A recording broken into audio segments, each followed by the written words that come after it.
Special Operations, Covert Ops, Espionage, The Team House, with your hosts, Jack Murphy and David Park.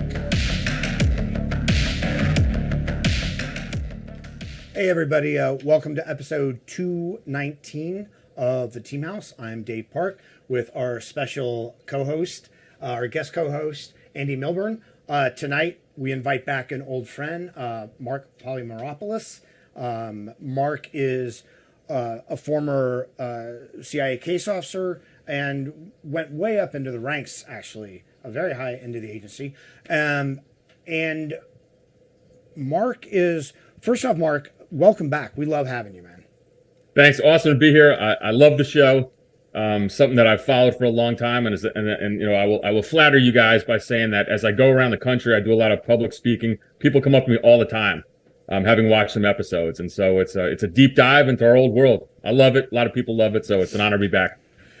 Real quick, for the people who haven't seen like your first show where we go over your biography, basically, I want to do that in brief. But first, I want to plug one of our previous guests, their new book, The Flickering Torch, by Kipling. Kim was on our show to talk about his book, Dutch, about paramilitary CIA officer Dutch Waringa. Fantastic book. He's also written another great book just called Sea Stories. Kim himself was a naval officer and spent 30 years in the agency, part of that as a paramilitary officer. And his newest book is it's a modern thriller about a CIA paramilitary officer in today's world. And I haven't had a chance to finish it yet, but it does a really good job of sort of breaking down the politics in America, neither left nor right, just showing how they're pulling us apart. And his protagonist, retired paramilitary operations officer Dylan Morgan, takes on one last mission for love. Fantastic book. And if you guys want to read a book that was written by somebody who really knows what they're talking about, the preparation, the intel prep, I mean, everything that goes into, operations, it's a fantastic book.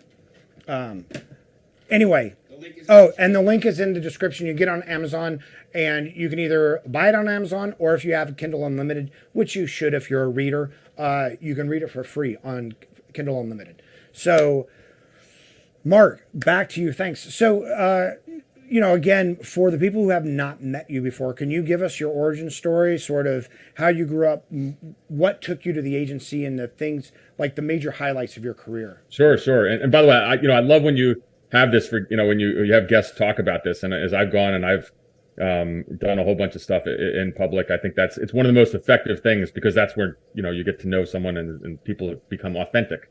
So I was born in Greece. My dad was Greek. My mom was American, moved to America right away. But because of that, in the summers, I'd go back to Greece, the Greek islands. We travel a lot. And so I always had an itch to do something a little bit more. When I was, and this is relevant, I promise, but when I was 10 years old, my dad took a sabbatical in Algeria, country in North Africa. This was before kind of an Islamic insurgency destroyed the country. So when I was 10 years old, my mom stuck me on an airplane from JFK Airport by myself. It's insane. I got kids now. I don't know if I'd do that. And I flew through Paris to Algiers, and my dad and I spent an entire month in a Volkswagen minibus driving 2,000 miles through the Sahara Desert. And I think that's when I wanted to be Lawrence of Arabia, and I kind of got the itch. I joined the CIA out of college. The first desk I had was the Afghan desk, 1993. I think there was about 3 or 4 people on it. All we were doing was looking at the Afghan, kind of the mess after the Soviet withdrawal, after the U.S. kind of lost interest in Afghanistan, the rise of the Taliban. I think it was in 94. We were trying to buy back a lot of shit we gave, which is, of course, were Stinger missiles. And so, but no one really cared. It just was ironic. I remember someone wrote a paper on the Afghan Arabs. These are the Mujahideen who fought in Afghanistan against the Soviets. And there was a young financier named Osama bin Laden. I remember there was a little box in the paper. It seemed pretty prophetic for later on. Went off. I did 7 operational tours, mostly in the Middle East. So I was a Middle East hand. I learned Arabic. I served across the Levant, North Africa, and the Gulf. And then as I got kind of, unfortunately, what happens is I got kind of longer in the tooth. I came back. I did a whole bunch of assignments at CTC in the Counter Terrorism Center, back in Langley at the CI headquarters. And then I was the deputy ops chief, and then the deputy ops chief for the Near East, and then I was the chief of operations for what we call the Europe and Eurasia Mission Center, which covers about 50 countries from Ireland to the farthest time zones of Russia, which is when I retired out of there. So the last when I was promoted to the senior intelligence service, the last job I had, which I thought would be boring, would be overseeing Russia, Ukraine, Turkey, and it was certainly not that. But in 2019, I had to call it quits. Got kind of jammed up on a trip to Moscow, December 2017. It's what people are, call Havana syndrome, and I had some really severe health problems that it's taken a long time for me to get over. I've talked about it to you all, and you all actually been really supportive of kind of my health struggle and some struggles of others. So I appreciate that. And now I wrote a book on leadership. I kind of one of these pundits, talking heads in the media. It's weird. I have total imposter syndrome all the time, wondering what the hell I'm doing. And of course, as I'm wearing a Red Sox hat, I'm kind of a fanatic baseball fan. So that encompasses 54 years of my life right there in about, 2 minutes. And your book, just for people who should read it, anybody who is in any kind of leadership position, is Clarity in Crisis. And what spurred you, or what was the origin of, you deciding to write this book? I'll tell you, and it involves a previous guest of yours too. So I was chief of one. I was a line, I was a case officer. I was not in our special activities center. But during the 20 years, it was quite often that even in our paramilitary bases, they would send a regular case officer out. Especially, I'd done stuff in Iraq and Afghanistan before. So in 2011, I went to be our base chief in a place called Shkin, Afghanistan, which is pretty funny. I remember before I left, we had come back from another assignment in the Middle East, and I told my wife, "Hey, I got to go back to Afghanistan. I'm getting the itch to go back." And she said, "Where?" And I said, "It's a place called Shkin. There's nothing going on there." And she Googled it, and it was Time Magazine said this is the most dangerous place on earth. So that's a great dinner table conversation. But I tell the story because as I'm flying into Shkin, and for those in our old world, you're an MI-17, you're coming in, you have your nods on, you have night vision on. The base is getting rocketed. We're trying to find a window to get in. We're hovering in this pass. To get into Shkin, you have to go into fly in between these mountain passes, and I land, and the base chief, the guy I'm replacing, is a previous guest and a good friend of mine, Mick Mulroy. And Mick tells a great story of my eyes were just bugged out. He's like, "You look like, what in the fuck have I gotten myself into?" And so, and I tell that story because that's where I realized I was a GS-15 at the time, the equivalent of a colonel, but I didn't know shit on leadership, and that's when I really learned about leadership and leading in what I call in periods of in crisis situations, or what you call in the gray, and being comfortable in the uncomfortable. And so I started thinking about as we had an incredible year there, taking high value targets off the battlefield. I started thinking about things I had done well and not well, and coming up with some leadership principles. So that's where I really started with the idea of the book. And then, 8 years later, when I retired, I decided to put it down on paper, thinking that, hey, maybe people will like it, maybe they won't, but it's what I learned from kind of some tough places around the world. Were there some things that, because you're running a base in Afghanistan, so you have your regular CIA personnel, you have special activities personnel, there are probably maybe some military personnel or whatever. Were there things that you thought you knew about leadership that you learned? What were some of the lessons learned for you? Oh, Dave, it's an awesome question, because I learned that, it's good to have people around you who are smarter than you. And that could be, everybody could be the logistics officer at the base. Our support staff in these kind of war zone, these conflict zone environments are lifeblood. They build everything. They fix everything. The base gets rocketed, something gets damaged. They'll fix it in a matter of minutes or hours. I learned obviously from my paramilitary personnel there, what to do or what not to do. After we would get rocket every morning. For a year, we took 107 millimeter rocket fire. We're firing back into Pakistan. That's it gets a little touchy sometimes. particularly when there's PAC military who is helping Al Qaeda shoot at us. And so, I would sit around with the kind of, I called it my leadership team there. Everyone, it was kind of a leader of one, whether it's the logs officer, the paramilitary officer, other support officers, the case officers.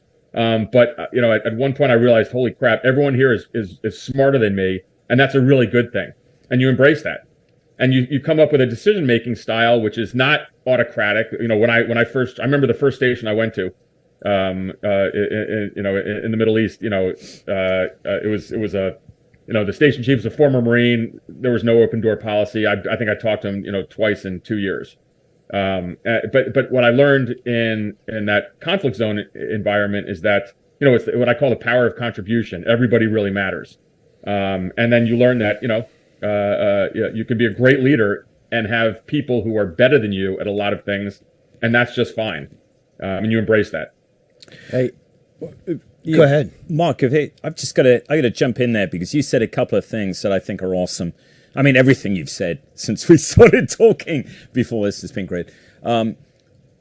So you came in, you said, fairly senior, but then, which is very unusual to admit this, but you're saying, but you know what? I had very little leadership experience before that. I would argue, though, there's some couple of things that you learned made you more receptive, and at the end of that year put you in a better position than the vast majority of colonels 06s in the military. Why? Okay, you mentioned imposter syndrome, and that's cool. I love that I love that topic. But the cool thing about people with imposter syndrome, and I'm one, I think is that once you kind of stabilize and you realize, okay, I'm really fucking lucky. I shouldn't be here. But then you start realizing, but I've got these people around me who can augment things that I'm not great at, right? Yeah. So all of this kind of feeds into it, and it makes you a far better, in my mind, a far better leader. What you're talking about is persuasive leadership, and you didn't come in with the weight of rank, and just start pushing people around. But understanding that, I think, frankly, so many books on leadership, but that is the crux. That is it.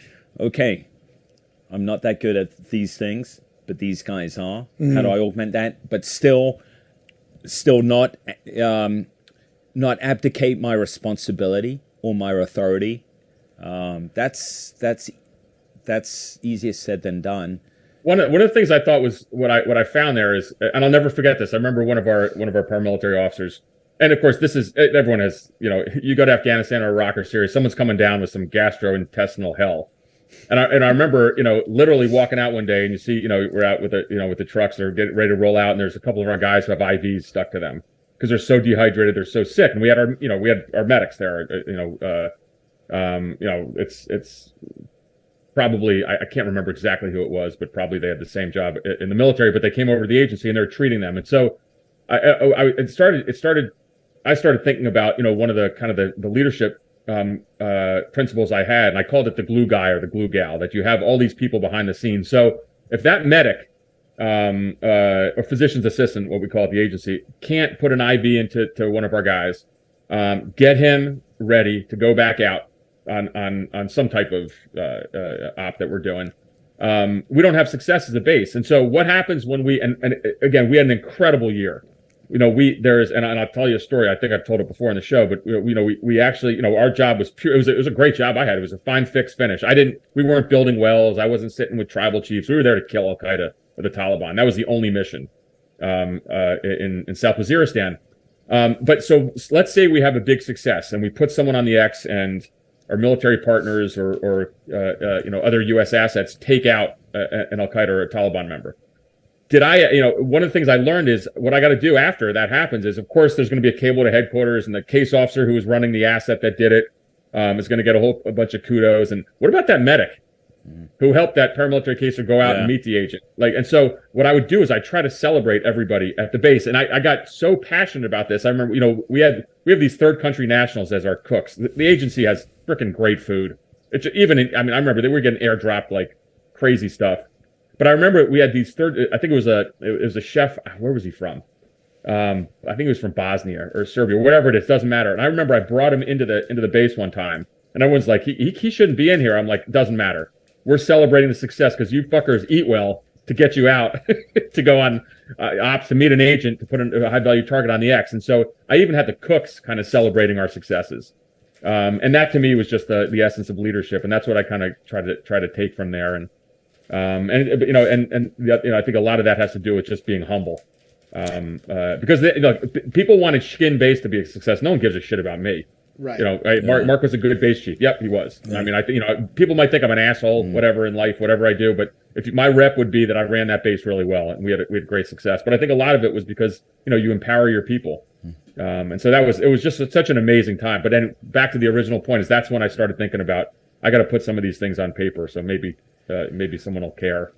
When you write a book, you don't make any money on this. No. It's just a kind of a legacy that you have. Unless you're J.K. It's a labor Rowling. of love. Right. Yeah. But the thing is it's interesting without a lot of guidance. I'm assuming that you went one way, because I know other leaders, when they have imposter syndrome or when they find themselves in a place where there are people smarter than them, they get covetous of the recognition, and they think they're worried that their subordinates will outshine them, when they don't understand that by making their subordinates shine, they're going to shine, because the mission success is ultimately on them. So, and Dave, you bring up such an interesting point, because I think, so the thing is, a CIA case officer, it's funny, I think about this all the time. The type that the people we recruit, this is not our agents, but this is the case officers we recruit, paramilitary officers, whatever, are probably borderline sociopathic narcissists. And the sense is, it's the job that you do the job on your own. So my job, everything part of the training I had was not to be in a team environment. It was to be in you're posted to an embassy, you're out, hunting targets. This is obviously, Russians or Chinese or Iranians or North Koreans to recruit. And then when you're handling an agent, you're out on your own. You run a surveillance detection route for 4.5 hours, and you have to make those calls, whether to abort the meeting or go forward, whether if you're in the black, if you're surveillance free or not. So everything you do on your own, but then you get promoted, and all of a sudden you have to shift that focus. It's not about you anymore. It's not about how many recruitments you had. It's not about what kind of intelligence you provided that got in the president's daily brief. All of a sudden, you actually have to. You have to have this more of a selfless attitude, and it's hard to make that adjustment. And I didn't do that great at first. And so before I got to Skin, I did have a couple field management jobs where I was like, I look back now, I was probably not that great. But what Skin taught me was everything about that kind of that selfless leadership, because I didn't know what the fuck I was doing. But the agency had enough sense to send me there knowing that I'd figure it out.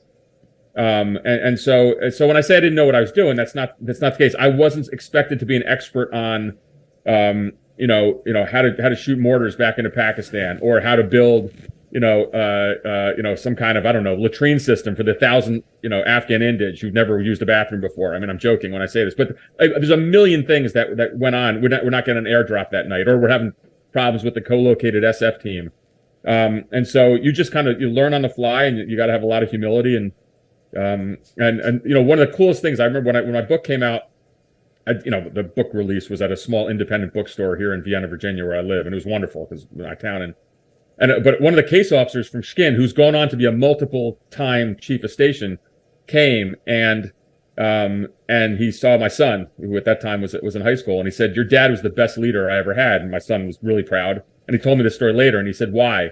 And so this is the story that this case officer told. He said, when we were in Skin, what your dad used to do was he'd have to go back to Kabul. Probably I was getting yelled at by the chief of station for, starting World War III with Pakistan, or something, but I'd have to travel around the country.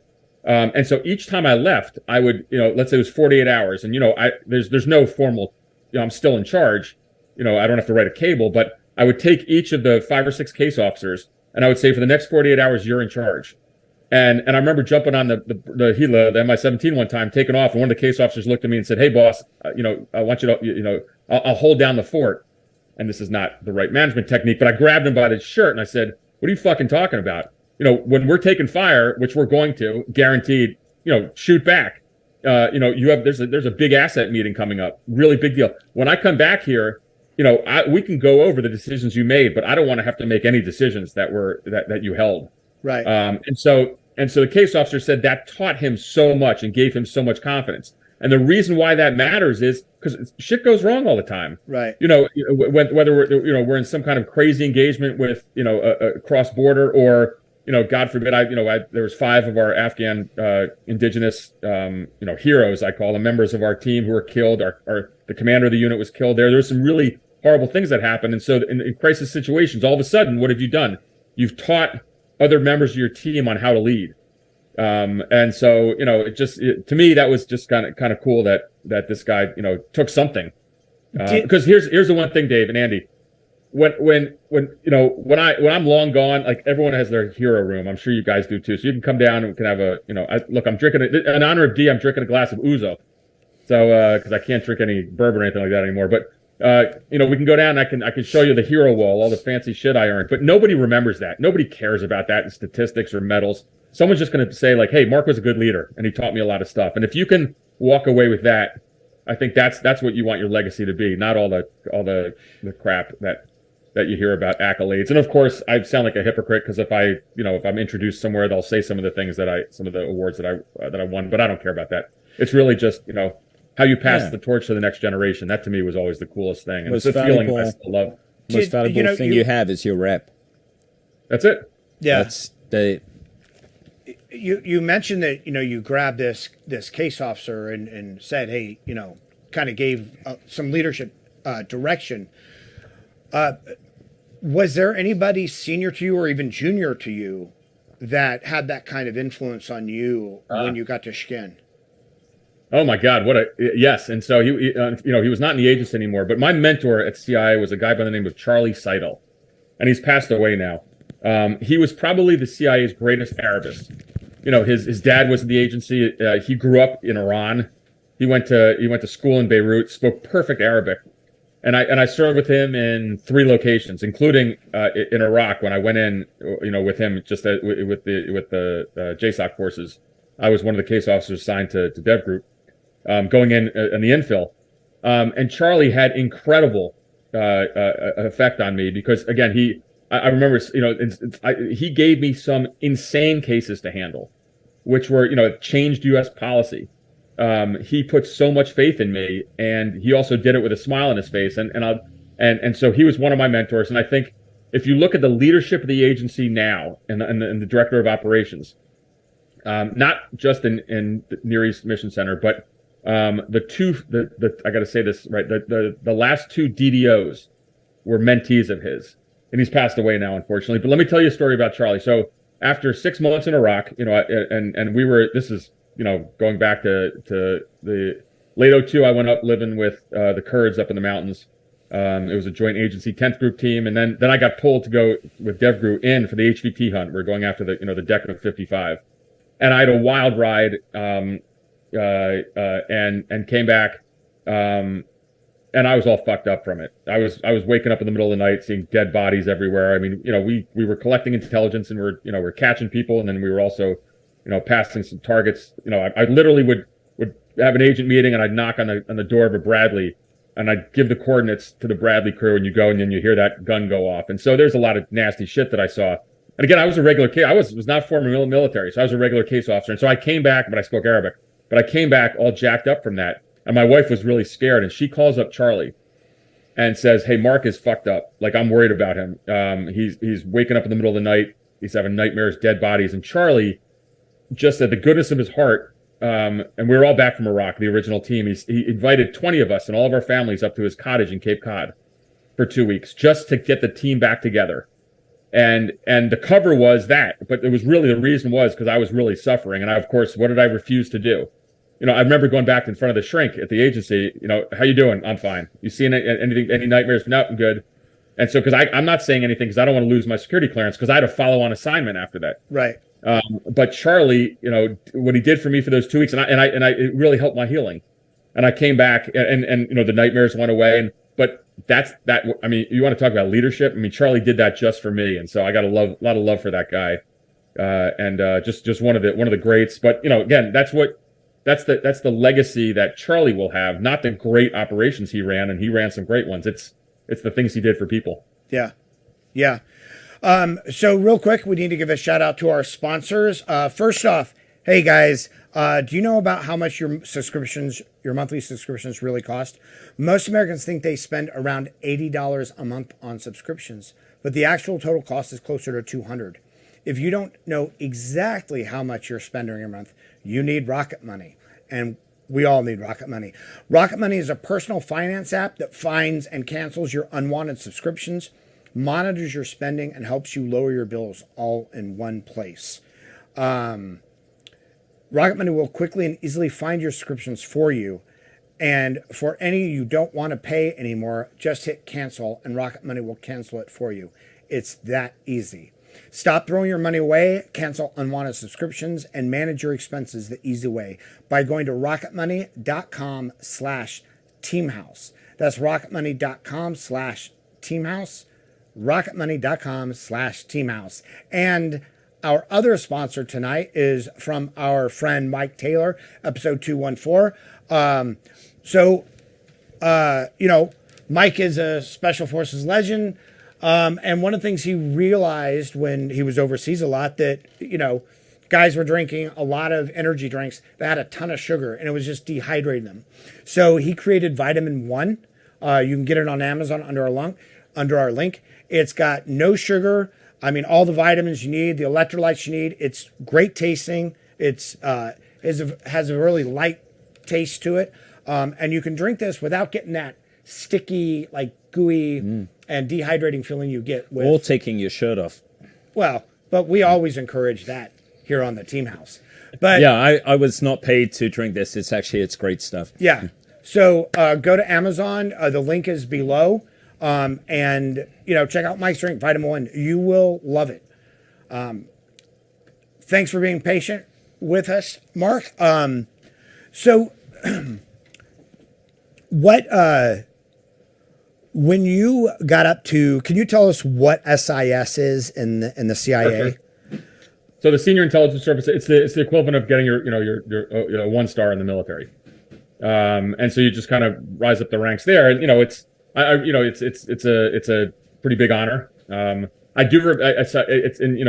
a big ceremony at the bubble at CIA headquarters. That's the auditorium at CIA headquarters, and it's I think it's a very small percentage of director of any officers, but for the director of operations officers who make that. So it was a huge honor. I remember though sitting there, and again, this is just my weird kind of whole story, and we could spend hours here. I'd have to go get some. I'd have to have Dee get me some more ouzo. But I remember feeling guilty sitting there because I had also been involved in something earlier in my career, which was the operation in Coast, where some of my colleagues were killed, and so. I remember sitting there thinking, I don't deserve this. And so that's a kind of whole other different story. But, talk about having highs and lows in one's career. And I think that's another reason, again, where you can't do this job without a sense of humility because you have, we do things that are unbelievable, can affect U.S. policy, certainly can affect world events. Especially in counterterrorism, removing really bad guys from the battlefield. But then there's some terrible tragedies that happen, too. So I remember really reflecting in that ceremony and thinking that I didn't deserve. But I rose to the ranks. I ended up being at the SIS 4 level, which is, I guess, the equivalent of a 3 or 4 star general. It's, I think at my last job, I probably had 1,000 or plus people working for me across Europe and Eurasia. But the truth be told, and I think everyone will say this who makes it to the SIS ranks, is that is by far the worst part of my career. I mean, being a line case officer, doing an operational meeting in the back alleys of Damascus, that was a high that you can't even describe. Or times in Iraq or Afghanistan, places like that. But, your last jobs, even though you have a fancy title, you're doing people and resources and worrying about personnel issues. The one thing, and I'm sure it's the same in the military, for both you guys, but maybe Andy can comment. I mean, at some point, you get to a place where there's just every day, you have 6 different personnel issues to deal with. Someone's done something stupid. How do you do this? Do you rehabilitate them? You try to keep them. I mean, that takes all your time, and it's important because people are everything. But there's nothing like being that line officer in a conflict situation. Getting promoted is kind of crappy. Yeah, I think probably the direct correlation for us in the military. I mean, we all, all of us can absolutely relate to that. But for me, the times of direct leadership were the purest. Even in peacetime, even prior to kick off the wars that we became involved in, company command. Company command was great, and then battalion command was cool. But as you get more and more indirect, but you touched on there are rewards in indirect leadership too. You used an example with your case officer, right? So you're not, you're training, you're focusing on other guys, developing to be leaders. I never got to the level you did, so I never got to, quite to that. You're lucky. Yeah, never quite got to that. I mean, where you are so removed. But yeah, absolutely. Regimental command, honestly, this is blasphemy in the Marine Corps, was not fun. It wasn't even that rewarding. Yeah. It was, but everything that came before it was great. One of the things what I try to do when I go around, I talk to a lot of colleges and I try to get people kind of jazzed up about national security in anything, whether it's going in the military, the FBI, CIA, being a diplomat for the State Department. But one of the neat things about what I tell people about CIA is actually the most rewarding parts of your career are going to be in the beginning. So why is that? As a case officer, well, you're clean.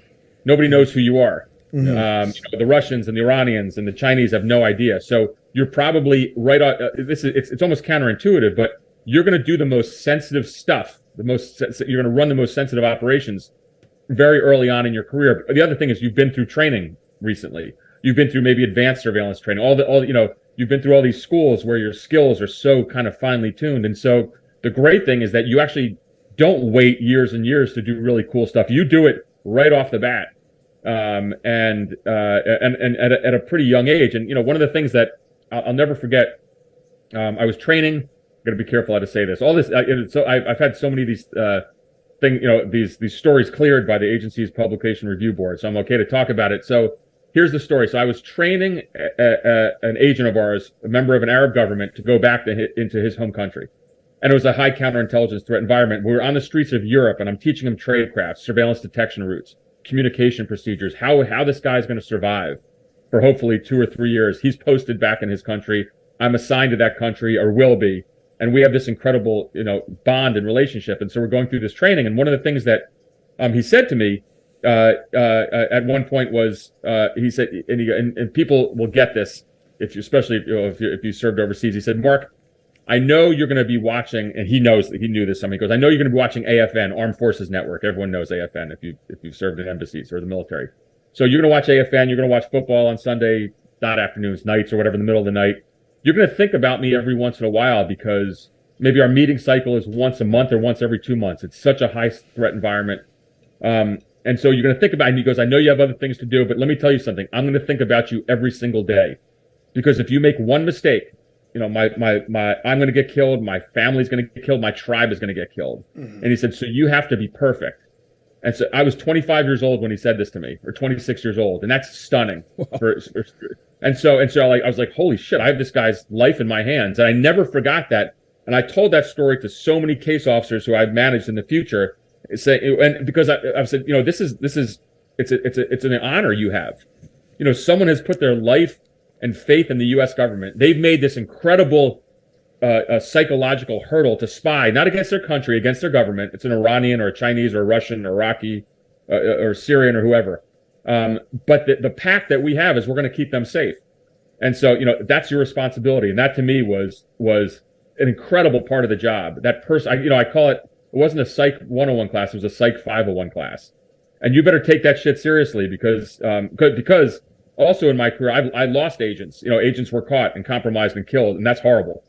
For whatever reason, whether it was, I had some responsibility or just bad stuff happened or the agent screwed up. But what a job where you have that someone's life in your hands. You have that responsibility of another person, the bond you form with another human being. It's not a marriage. It's not a relationship like that, but it's certainly very personal. And I found that remarkable. Mark, how, especially as you are going up the chain, whether it was at Shkin or when you got to the SIS level. You know, we talk about leadership in the military, and at the end of the day, like, you need to be a good leader in the military, but you also have the UCMJ, right? And you have a lot of you have a lot of resources. Non-judicial punishment, just little dings on somebody, like you can smoke them sometimes. Like, you have all these options. In the CIA, especially in these war zones, you don't have, if somebody wants to go home or somebody wants to quit midway through, or if they decide they just want to be shitty at their job, you don't have the same sort of legal recourse. So how do you handle those types of, in these extreme environments, how do you handle the leadership in those situations? No, I mean, look, so it's because there's the safety element there. I certainly, I sent people home from, as a manager in the field, both from kind of regular, embassy assignments, but also in conflict zones, because you have to. It's for, there's the idea of the element of safety. There's a counterintelligence threat as well if someone's disgruntled, and then sometimes there's people who shouldn't be carrying a weapon for one reason or another. And I found the agency was because one of the things that this is not necessarily a ding on their career forever, but if you're saying, hey, this person is a risk to themselves and to the team, we can get them out of there pretty quickly. And to me, that was, I took that very serious. I clearly remember sending someone home from a conflict zone because it was a support officer who just, didn't want to be there, shouldn't be carrying a weapon, and when you have other people in the team coming to you and saying, hey, we got a problem here, you got to take action on it. One of the things that I think that, the agency is not good at is accountability, in the sense of, very often we don't, some of this stuff wouldn't be recorded. And so someone would get kind of shipped off to another assignment, and you hear something bad happened, down the road. I mean, the difference between, here's a perfect example. And I think, you guys correct me, both of you, correct me if I'm wrong. Promotions at the agency, are not blind. In the sense, when people come up in the promotion boards, it's a small place, so people know who's, if you're sitting on a promotion panel, people know who's their name and what they call the hall file, which is actually kind of bad. My understanding is in the military, they're for a long time there were blind promotions, which I think is good, because then you take that personal kind of part of it out, where people, kind of bad apples can be protected. But is that still the case? It is in principle, Mark. Yeah. But like everything, it's run by human beings, so the whole file is still there. The whole file, gets discussed in the hall. It just can't be discussed in the room. But everyone leaves that room to talk outside. Yeah. So I'm not sure that's a bad thing, frankly. And it ties in with what we discussed earlier. The most important thing you have is your reputation. Mark, I wanted to ask you something, because it's very intriguing. So you're talking about, and Dave asked you what do you do when you don't have that weight of UCMJ behind you in a combat zone? But you, at the age of 25, I thought that was a really cool story. About the source explaining to you exactly. You took that very seriously. There must be a lot of case officers who do not and treat. I mean, this is not a critique of the CIA at all. I'm just saying when you are focusing on bringing that sort of guy in, you said borderline narcissistic, borderline sociopath. Yeah. Right. So, I mean, did you see it as your role subsequently, though, to kind of remind case officers that they weren't dealing with chattels, they weren't dealing with markers on the way to promotion, but human beings? So there's a term that's used at the agency which I hated. And I was not a dictator, so when I told people I don't like it, I hope they would just listen and not use it. But it's called scalps, and a scalp is a recruitment. That means that a case officer has done a full cycle recruitment, spot assess, develop, recruit an agent. But they called them scalps, and that has a pretty negative connotation. That is certainly not personal, and I hated that, because again, the beauty of the job I found was that personal interaction and the relationship between a case officer, a recruiting case officer, a handling case officer, and the agent. But some people did kind of treat it as a number, because again, it's a bureaucracy. So to get promoted at CIA as a case officer, you have to recruit agents. So people would have it ended up being a numbers game, and they'd call them scalps, and I thought that was gross, and I hated that word. At the same time, it is something that you have to understand. A relationship between an asset and the agency is institutionalized, and so I will throughout the conversation tonight you'll see there's a lot of elements of humility. There's some things I was bad at as a case officer. So I was a good recruiting officer. I would recruit a target. I would have a hard time turning them over because often the target would say, "Well, Mark, I know you work for the CIA. I've met analysts who have come out. I'm getting paid. I know I'm spying against my government for the CIA, but I'm really doing this for you because we met a year ago, and my family. Of course, I was developing them, so it was using all the. It was manipulative in that sense. But one of the things I wasn't good at sometimes was turning over the asset, the agent, to another case officer because it was too personal. Yeah. And I cared too much, and that was one of kind of the reputation I had too. And so the case officers coming after me is saying, shit, I got a big task. I almost have to re-recruit this asset because the asset knows he's taking money, he's providing secrets, he's working for the CIA. It's a clandestine relationship, but he frickin' loves Mark.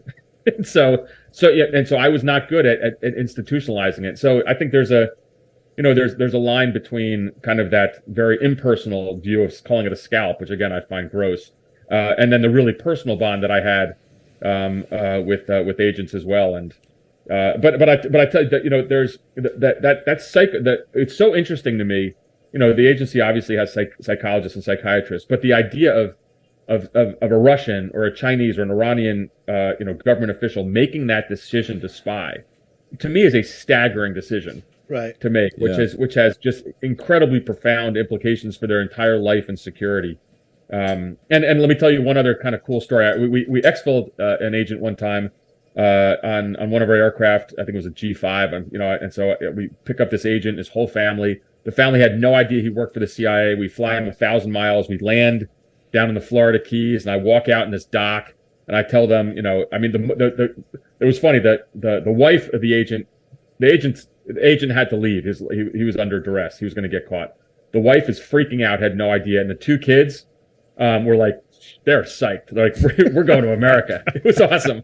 But I remember giving this speech to them saying, welcome to America. And they're crying and I'm crying. And so there is really this emotional bond we have with these people. And so I hope we never lose that. And sometimes you call them, there's a numbers game. Case officers have to recruit to get promoted. But these are real people who make some really astounding decisions to work for us, and I think let's even when you talk about just kind of big things in the news about our withdrawal from Afghanistan or pulling forces out of Syria. I mean, the U.S. doesn't have a great track record of keeping our alliances, and I think that's something that I struggled with a lot too. With the Iraqi Kurds, the Afghans, or the Syrians. That's been really troubling to me over the years. Again, because I got too close to these people. Yeah. I mean, you'd think at this point in time, the Kurds would just look at us as that abusive boyfriend that keeps coming back and promising them the world. Everyone. Right? Because we've done this to them since like the late 90s, the late 80s and 90s. Dave, this is December 2002. We're up in Kurdistan, and I'm talking to a senior Kurdish official who, of course, has dealt with the CIA, Mossad, the Iraqis, the Iranians, the Brits. And I'm a young case officer, and I'm giving him my motivational America's going to save you. And he stopped. He's like, stop it. He goes, this is a marriage of convenience right here. Right. He goes, don't ever just lay this bullshit on me again. I was like, all right, sorry. Sorry. Mark, I'm curious because, the case officers we've talked to in the past, there's obviously a lot of them become very close to their agents. And that type of rapport is essential in the intelligence gathering process, right? You have to have empathy. You actually have to, even if you don't like what they do, if you're, recruiting an arms dealer or whatever, even if you know they're a criminal, like you have to find the humanity in them. Yep. Right. But you also mentioned this idea of scalps. Does the agency, and sort of going back to the whole relationship idea, there are people there are guys who are great at picking up women who at a bar who will drop them the next day, right? And even anybody in a serious relationship has probably manipulated their way into that relationship a little bit. But he says knowingly. Is there a metric in the agency for the case officers that are just getting scalps and those that are capable of developing those relationships that lead to real intelligence production? Yeah, I think that's based on your Hall file too. So, there are certainly great recruiters, but who are not very good at handling. Right. There's great handlers who are not very good at recruiting. There's case officers who, were known to kind of, recruit a lot of assets, but they didn't stick. So, what you want to do is you recruit someone you want to turn over. If you turn it over to the next case officer, that means the relationship is institutionalized. Right. So it's a mixed bag. Now, going back to a leadership piece, I remember, I was the deputy of a 400-person station at one point, and we had some case officers who were great handlers, and we had case officers who were great recruiters. And so your job as a manager is to balance that out. You want to get them promoted, so everyone has to recruit, but you still have to write your production. You still have to, you have the agency you're handling, so you have to write your foreign intelligence reports. Not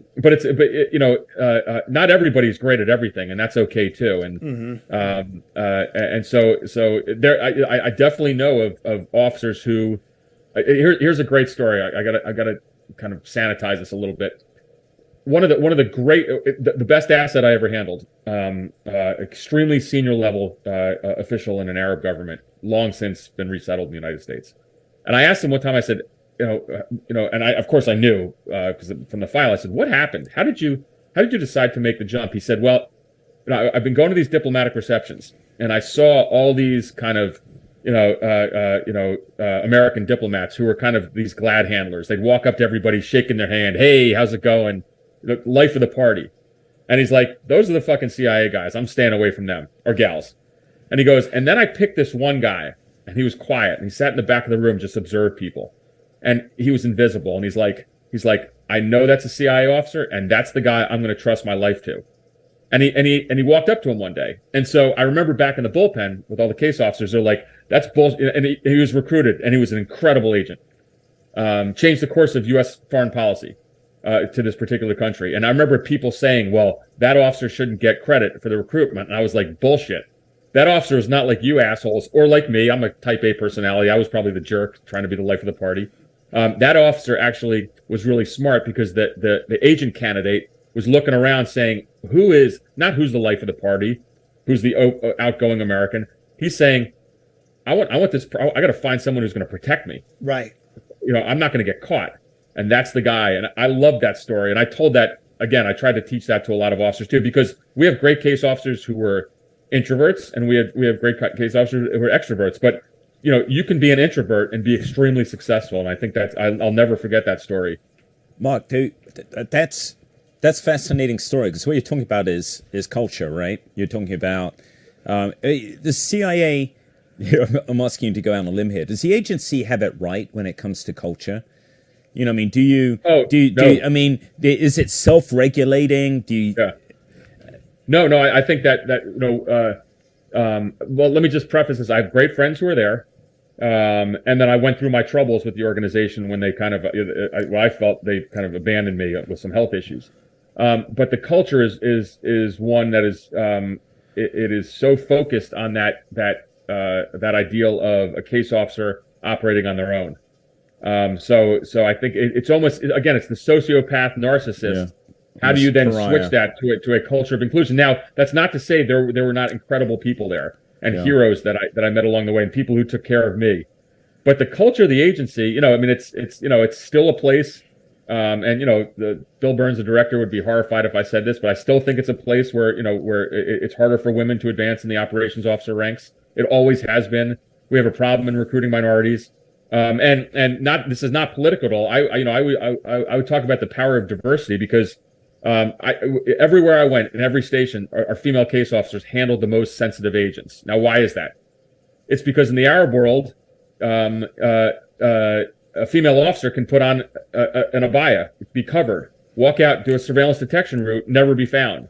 There's, but again, they handled our most sensitive assets, and so, but it's not necessarily a friendly place, or it's better, but not necessarily a friendly place towards women. And the promotion statistics are terrible in the director of operations, and so I think there is an issue with culture there. It's hard though, again, because you want this not type A personality, but a sociopath, narcissist, or borderline. You have to make decisions on your own. Everything is focused on the case officer out on the street making critical operational calls. How do you mesh that up with a culture of teamwork and kind of inclusion? It's hard. Now, real quick, for anybody who's sort of, questioning the language you're using or is critical of it, there are specific reasons. Like there are specific reasons you want sociopathic traits, same as in special operations, right? Right. In special operations, you need to be able to kill somebody without feeling overly remorseful about it. In the agency, you have to put somebody's life in peril in order to gain intelligence for our country. Now, you're not intentionally putting their life in peril, right? You're not like hanging. By definition, you are, Dave. You're right. If I'm trying to recruit you as a Russian, what I'm doing to you is putting you in danger. Right. Now, you're going to do it for the right reasons. Right. I hope. Right. But you're right. That's a weird thing to do. That's not what someone who's working at Apple or Google does every day. Yeah. Right. And the borderline narcissist thing is you're not persuading them to change jobs. Yeah, right. And the borderline narcissist thing is you need people who are confident. You need people who aren't doubting themselves constantly. Like you need somebody who has a lot of confidence. Again, you're saying borderline narcissist. You're not saying narcissist is somebody who's just like, oh, look at me, how great I am. They're not like Archer, like, what's the point of being a secret agent if you can't tell people you're a secret agent, right? Like, right. No, I look back on my career, and again, there were some highs and there were some lows, but I'm still in contact with my whole kind of network of folks who did kind of crazy stuff, whether it was Syria, Iraq, or Afghanistan, and my wars were different. I think CIA's wars are different than perhaps the regular military in the sense, we were there for a specific mission in the Counter Terrorism Center. It was to kill Al Qaeda and the Taliban, and we did it really well. Right. And so when someone asked me, what was Afghanistan like? I was like, it was fucking awesome. Sorry, it just was. Right. Now I was not in the Korengal getting my ass shot off, and and so there was people who really had tough job. I was there. We were recruiting agents to put bad guys on the X, and taking them off the battlefield to protect Americans, and these were some senior HVTs. I'm sorry, it was awesome. Right. And I can't apologize for that, but that's who you want to go to a place like that, right? And so let me tell you I don't know if I told this story, but this goes back to kind of the essence of what we do. When I was in Shkin, I got there was a Taliban member who was obviously on our target list, and he was responsible for killing two of our former colleagues from Ground Branch. And I remember gathering the team around in the beginning, and I'm saying, like, whatever we do this whole year, we're getting this dude. We just have to, for the honor of our former comrades. And I remember sitting around the fire pit, and everyone knows that's caveman TV in our old world. But sitting around the fire pit after he was removed, this Taliban member was removed from the battlefield. I think my classified email blew up with about 400 messages from all over the country, from all over the world. And thinking like, holy shit, we just did something really good. Mm-hmm. We avenged the death of two of our colleagues, and in typical fashion of the way I kind of like to run things there. We picked up a satellite phone and we called back to one of the widows in Fort Bragg, and of course this is not authorized, and the organization probably would not would think this was a good idea, but we told her that we avenged the death of her husband. And I thought that was, I remember sitting around that night, and I tears in my eyes saying, we did good that day. And so, so in one sense, there's the culture of that, which is really good. And so, it goes, and I think that everyone who's involved in that office will forever be proud I don't, this was a really bad person who took off the battlefield, still plotting attacks against U.S. Military. But we did something special for the organization, and that to me is something that I'll never forget. And I won't say the names of our two deceased officers, but you all would probably know who they were. Mark, so you talked about sort of the agency not supporting you. Can you tell us a little bit about Moscow and the repercussions? Because really, you were the person who brought Havana Syndrome to light, or you were the person who had the most weight in order to bring this to light. And no, thanks for asking, Dave. And again, you guys have been really supportive of me, and I've come on and told my story every now and then. This is such a controversial topic, and I've had such a miserable fight with the agency about this. But essentially, in December 2017, I took a trip to Moscow for what we call Area FAM, which is area familiarization. I was at that point I was the deputy ops chief for overseeing 50 countries in that region of the world. But I had never been to Russia. I was a Middle East hand, so I wanted to go see the embassy. I wanted to meet with John Huntsman, who was the ambassador in Moscow at the time. And I think it was a trip was Moscow and St. Petersburg. And, one of the first nights of the trip, I woke up completely fucked up with massive vertigo, a headache. My room was spinning. I was physically sick. Something really bad happened, and it started this terrible health journey, because when I came back home after 10 days, the agency docs didn't believe me. My condition was deteriorating terribly. It was to the point where I lost my. Yeah. Mark, can I say, what do you mean they didn't believe you? So they said that. Well, they didn't believe me in the sense I came back. I said, I think something happened, because this sounds familiar with what had happened to the officials at the U.S. Embassy in Havana, Cuba, the year before in 2016. And they put me through some rudimentary protocols, and they said, no, you don't look the same. And I was like, well, wait a second. I have terrible vertigo. I was splitting. It's called occipital neuralgia. I have a splitting headache.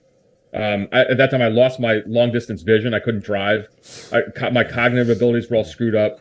Meanwhile, I had this super important job, but I was struggling to go to work every day, and often I was gutting like we all do, kind of trying to gut through it. Ultimately, by mid 2019, well, no, I'm sorry, even early 2019, I couldn't do it anymore. Ironically, the DDO at the time asked me to come up and be one of the ADDOs, which is a huge promotion. At one of the top levels of the operations director. This is a dream for any case officer, but I could barely go to work every day.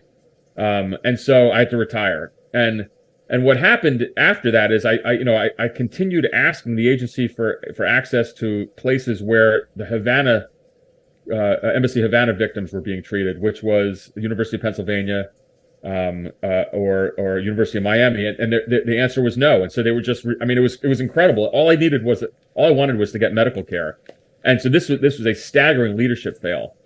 It kind of culminated in me actually taking this crazy step, and it's something that I have, you always have to live with, consequences. But I went public with this. I went to a journalist named Julia Yaffe, who was writing at the time for GQ. She was a Russia expert, and she wrote this massive, 20,000, 30,000 word story about me, and it caused this enormous shitstorm.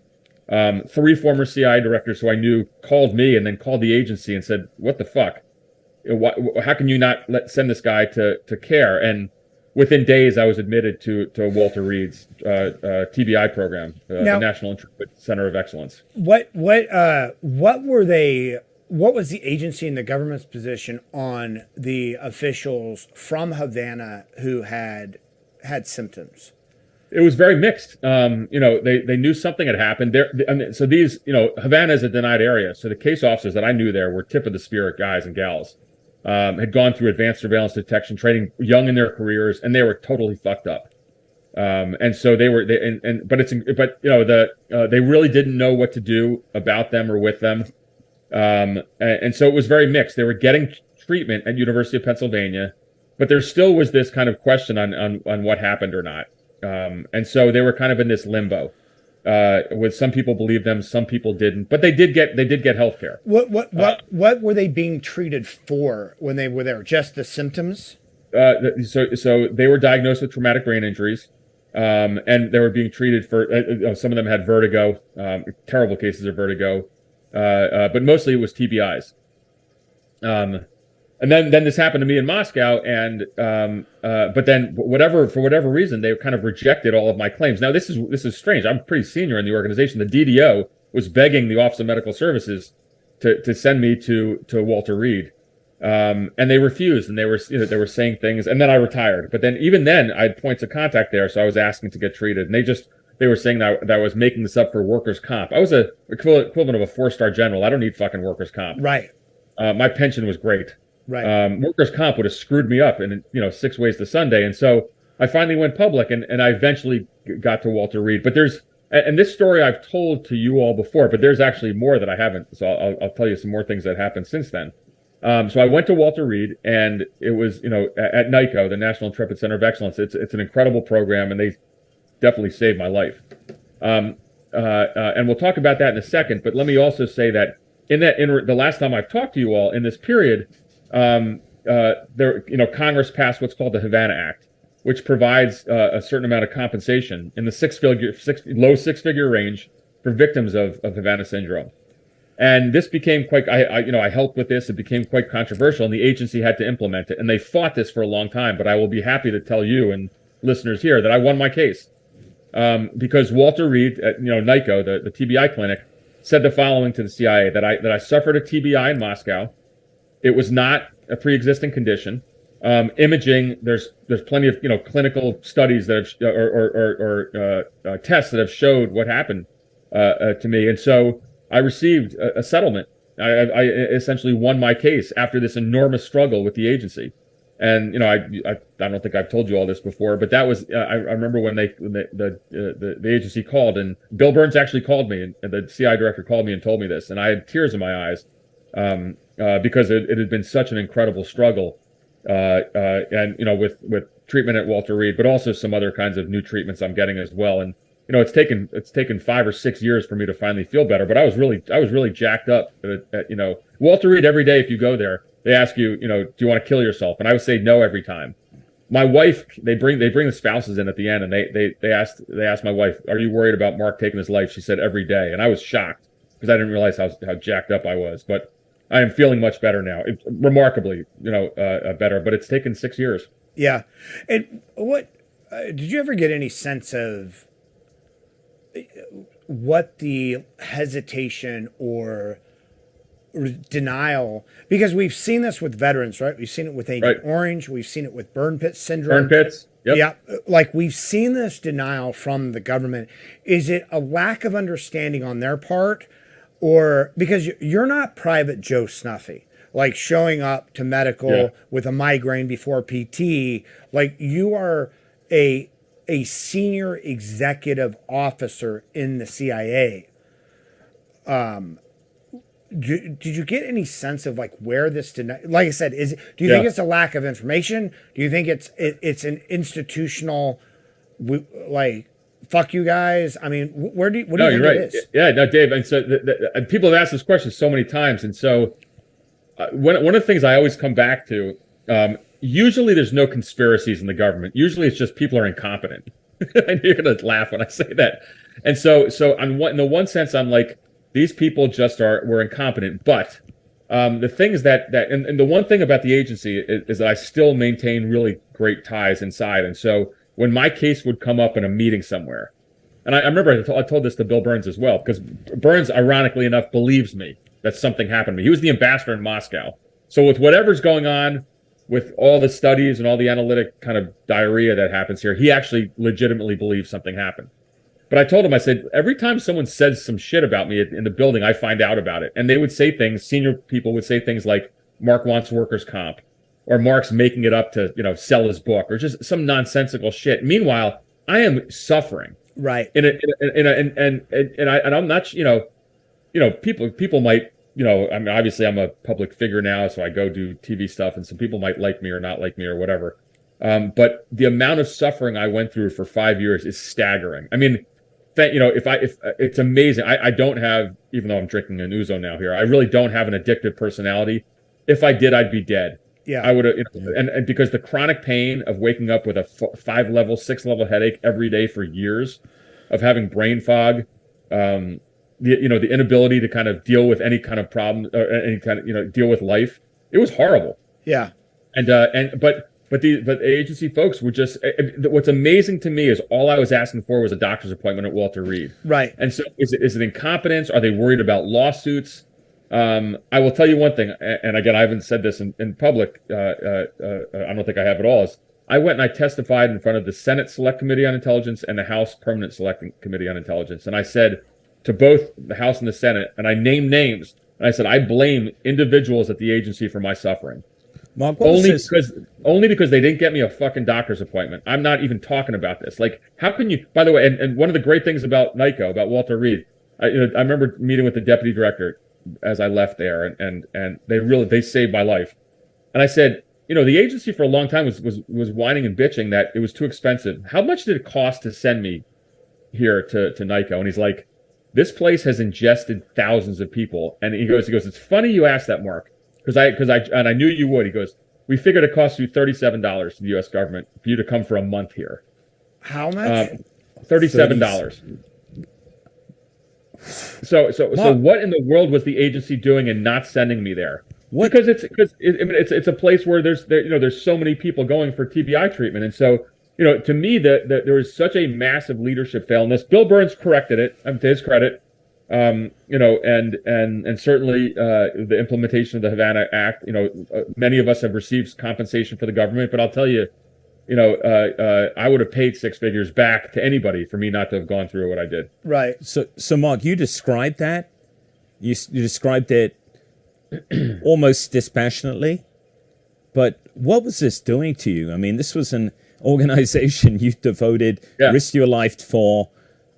And the sense of betrayal must have. I mean, betrayal maybe. No. That's the word I used. They're treating you like a Walmart slip and fall or compensation case, right? So I'll tell you, and I went through so much at Walter Reed, and they do, obviously they try a lot of pharmaceutical stuff, and that never worked for me. I didn't react well to it. I did a lot of kind of the softer side of healing, which is everything from meditation to deep breathing techniques. A lot about nutrition and hydration and exercise, but there's a person I'll never forget there. You guys will love this. He was a Marine Corps chaplain, obviously called Chappie, and so he comes to me one day, and it was me and some guys from Dev Group there, because you go through with a cohort of 4, and he's like, do any of you have any kind of qualms about killing people? And everyone kind of laughed and said, that's not what we're here for. And then he said, well, and then individually he took me aside. He goes, what's your issue? And I said, betrayal. I said, this organization that I dedicated my entire life to, my wife worked there as well. She's retired now.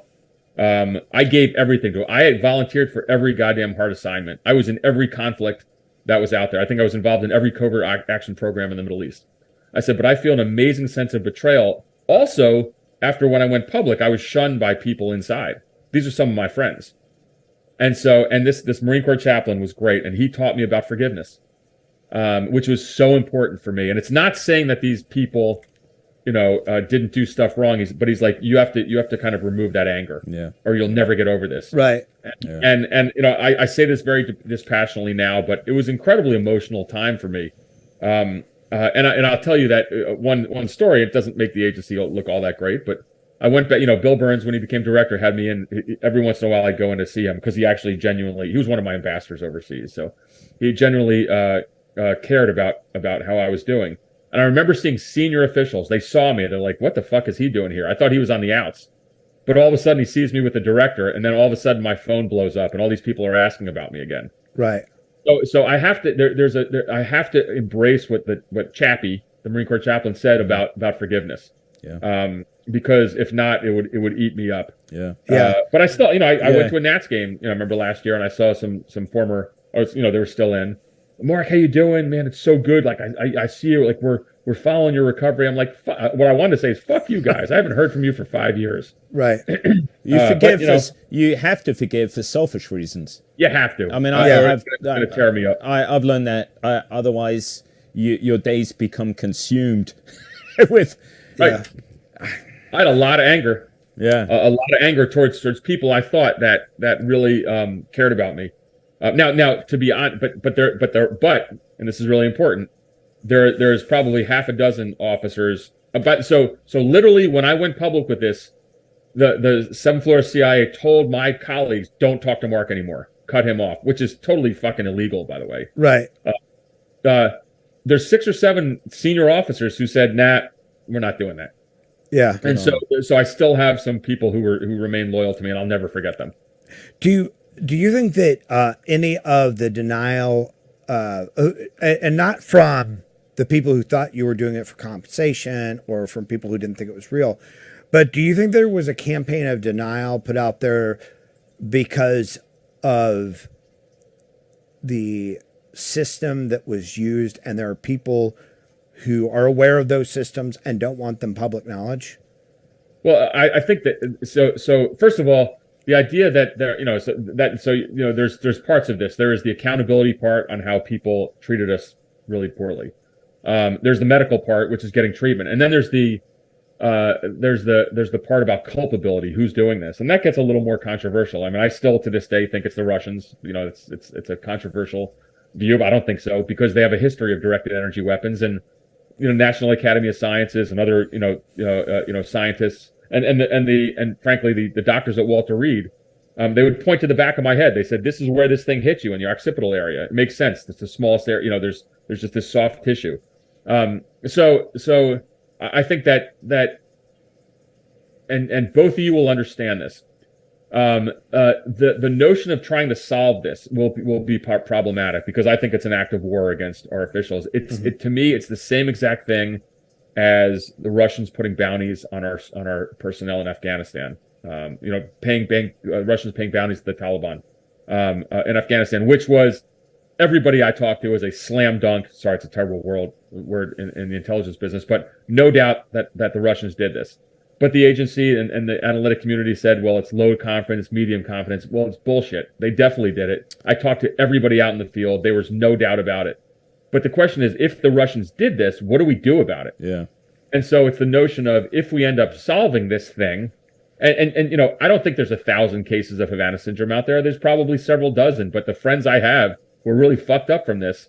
Whatever you think of, and I like him, whatever you think of Chris Miller, former acting Secretary of Defense for about 70 days under the Trump administration, former 5th Group Special Forces guy I met in Iraq, and I've known. Former guest of the show, and he has friends who have been jacked up by this, and so I met, and I had a beer with him. I hadn't seen Chris for a long time, and I really like him.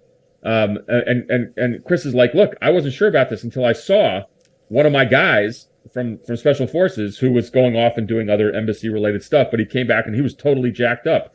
So if you know someone who is at the tip of the spear, something happens to them and they turn into a fucking vegetable, I'm sorry, that has an effect on people. And so I don't think there's 1,000 cases. I think there's a couple dozen, and it's really suspect, because people who were really at the top of their game are really jacked up from it. Yeah, but admitting it and investigating it would lead to confrontation. Well, what do you do then? Yeah, right. And I'm telling you, the bounty story to me is just a massive failure of the U.S. government, because there is no doubt. And I talked to everybody involved in this thing. I was out of government when this happened, but my friends swear to me, because there's 100% the Russians did this. Yeah. But if it becomes a low to medium confidence assessment, then it gives an excuse of any administration. Well, we what the hell do we do? We can't deal with this. Right. That's pretty damning, isn't it? That the doctors can look at your brain just as though you've been hit, by a projectile, or something physical, and they can see the damage and they can speculate as to what caused it, but the damage is it's irrefutable. Well, Dee will love this. I'm going to give a Greek analogy. This is Aristotle's law of every case officer is a philosopher. So this is Aristotle's law of non-contradiction. So you can't say nothing happened to me, right?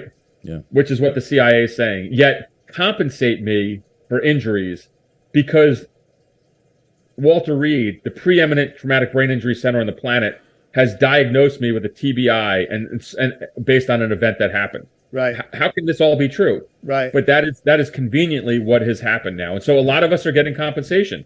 And you can argue that they're kind of paying us off to be quiet. But I'll tell you one thing: if you're a GS11 or GS12 who's been fucked up by this, and you get a six-figure settlement, that's going to put your kids through college, and you take that. Right. I don't blame anybody for that.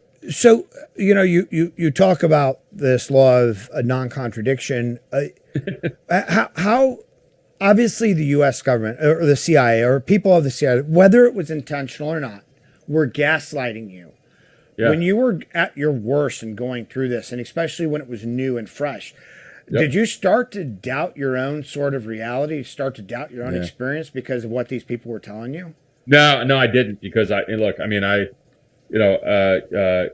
knew something happened to me. I mean, it just, I was, I was in good shape.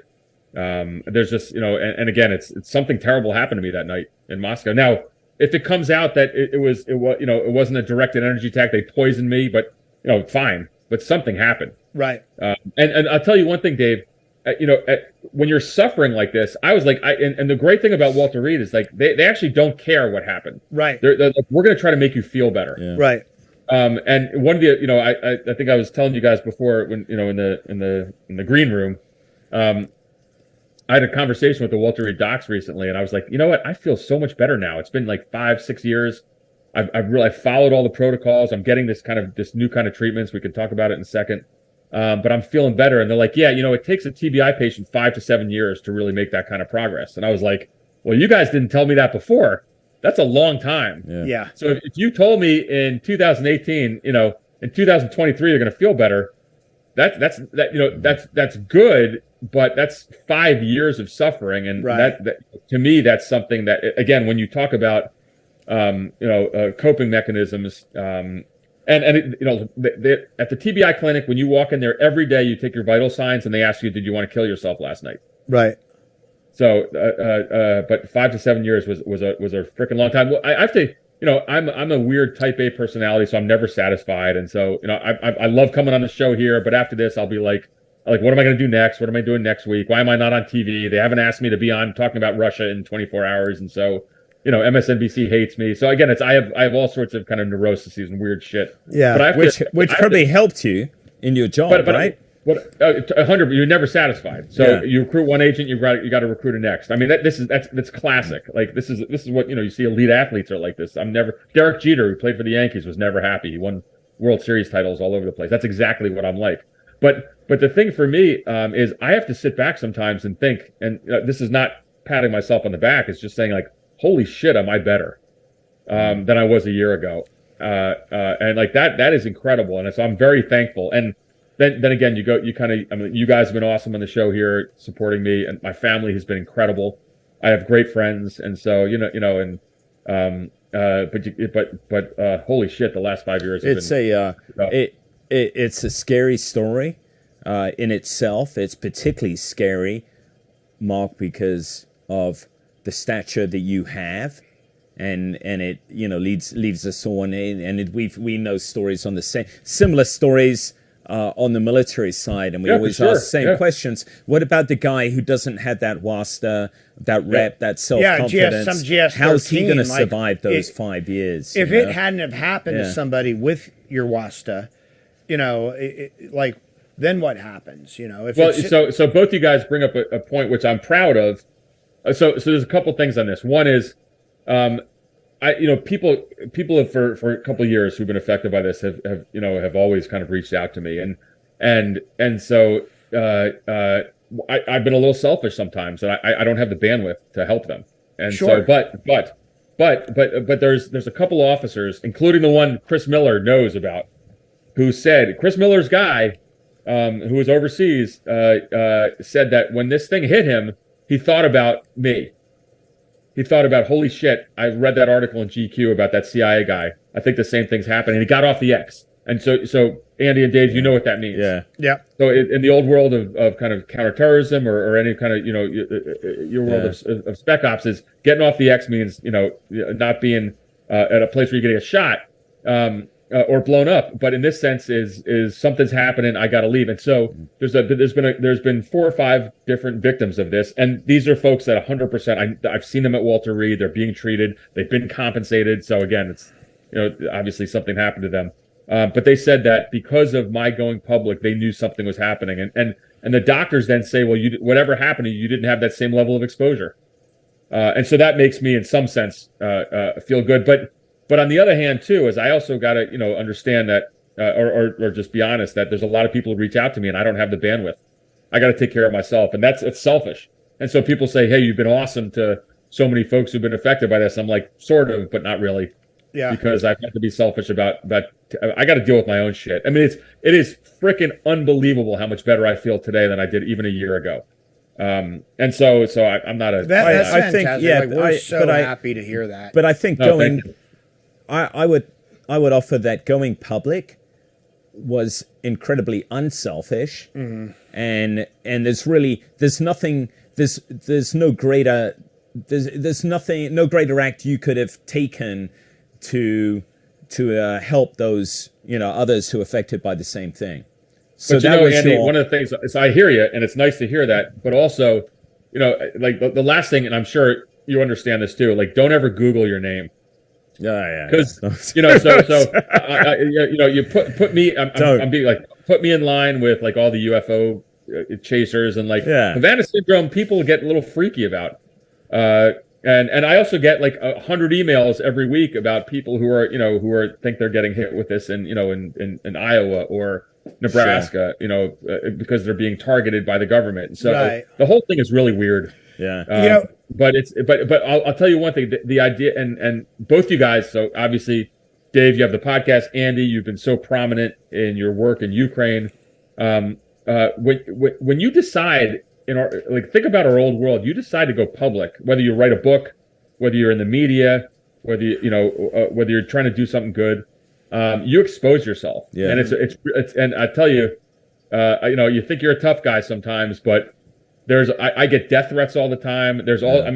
I get crazy people calling. I have the local Vienna Police Department. I'm listed as a high threat, protectee. It's it's a horribly raw feeling. Yeah, it doesn't matter what. And Andy, you know this. I mean, Andy, you've been through so much stuff, and I admire so much of what you've done in Ukraine. And then you obviously had the kind of the mess with the business partner, but it's embarrassing is the wrong word. It's just you're raw, you're exposed. Yeah, holy shit! Everybody knows every flaw about you, and that's a really weird thing to do. Not only do they know every flaw about you, but you'll have people I don't know whose names rhyme with Rax Stumenthal, who will not even be honest about, they'll take sound bites and not even be honest about actual things that you say. And we can rail against, you're right, Dave, and we can rail against guys like that, Max Blumenthal, Peter Maas. But Mark, the part that really hurt me, and this is why it gives me. It's actually really, really comforting. I know this isn't about comforting me.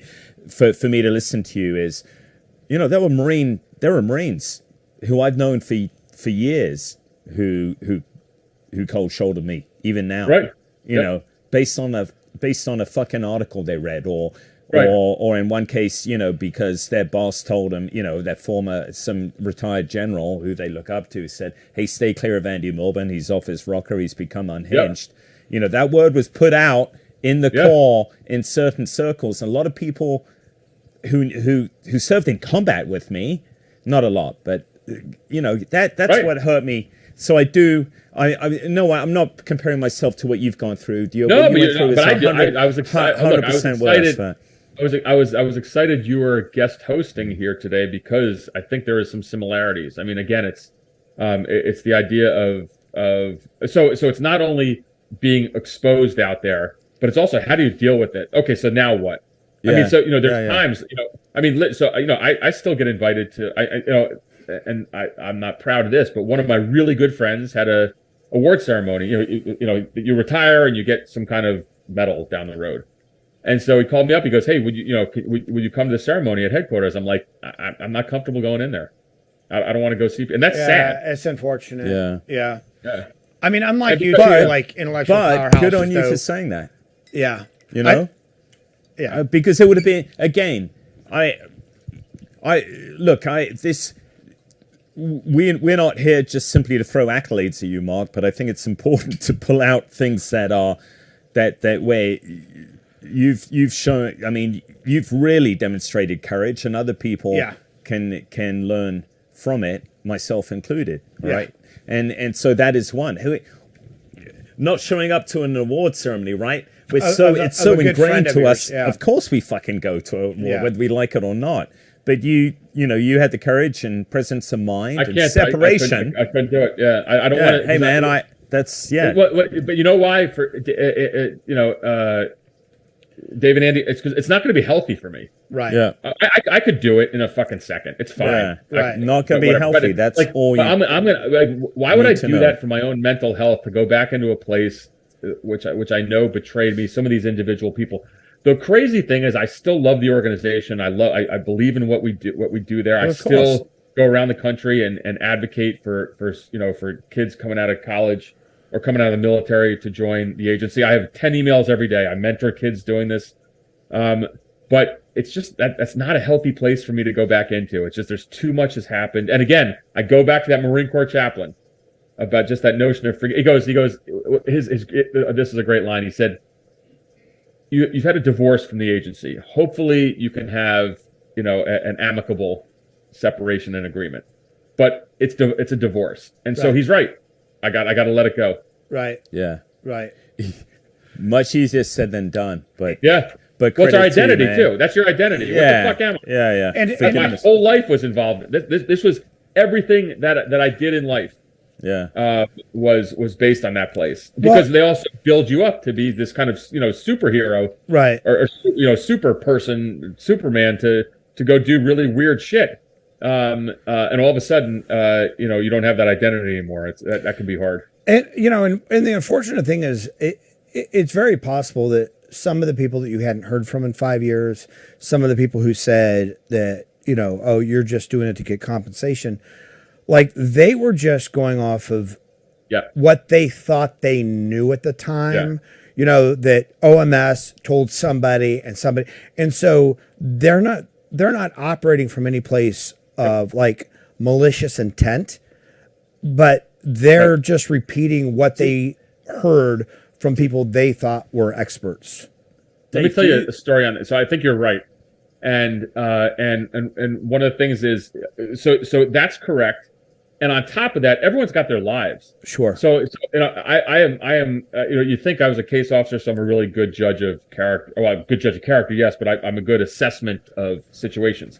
How many times in life you don't hear from someone and you're like, this fucking asshole is not calling me for whatever reason, and then you realize, oh my God, this person that has had open heart surgery or he's having a terrible divorce, and you're like, why did I think it was about me? It's not. Right. Everyone has lives, right? And so sometimes.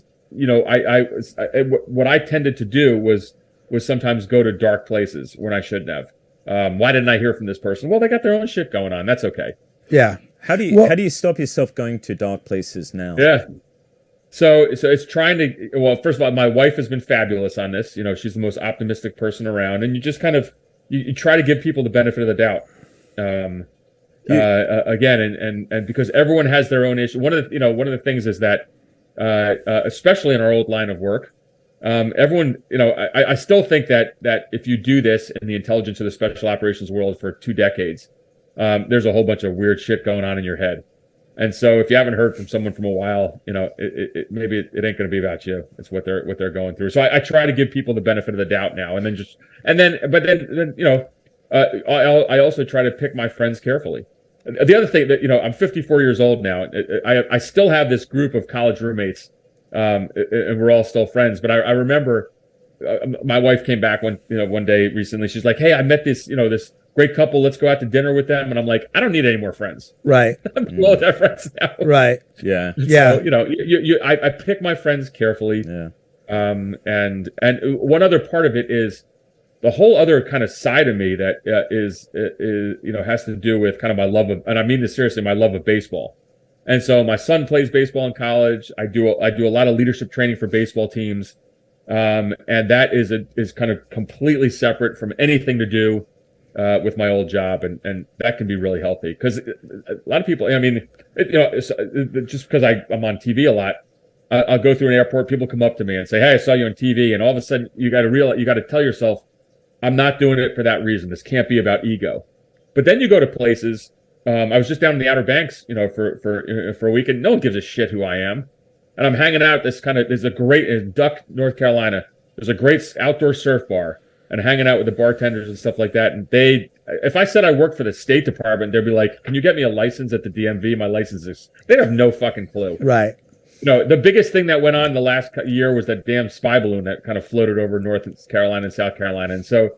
I sometimes I try to surround myself with people who have no clue about my past, don't care at all, and you just kind of talk about separate issues. There's great reassurance in anonymity. I'm trying to say it. Anonymity. Yeah, I'm right there. Right. No, Andy, you're right. Anonymity. Yeah. Is that like aluminium? However you Brits say that. No, so that's why I'm asking these questions, because it's having. So you're talking about baseball, right? You are not a. You probably weren't. You weren't ever in running to be a professional baseball player. No. My apologies, but choosing something at which you're not that good, but you love it, and you want to listen to other people for it. Yeah. For me, that's been hugely therapeutic, and too often we just don't. We don't have something that we do just for fun, just for the love of it.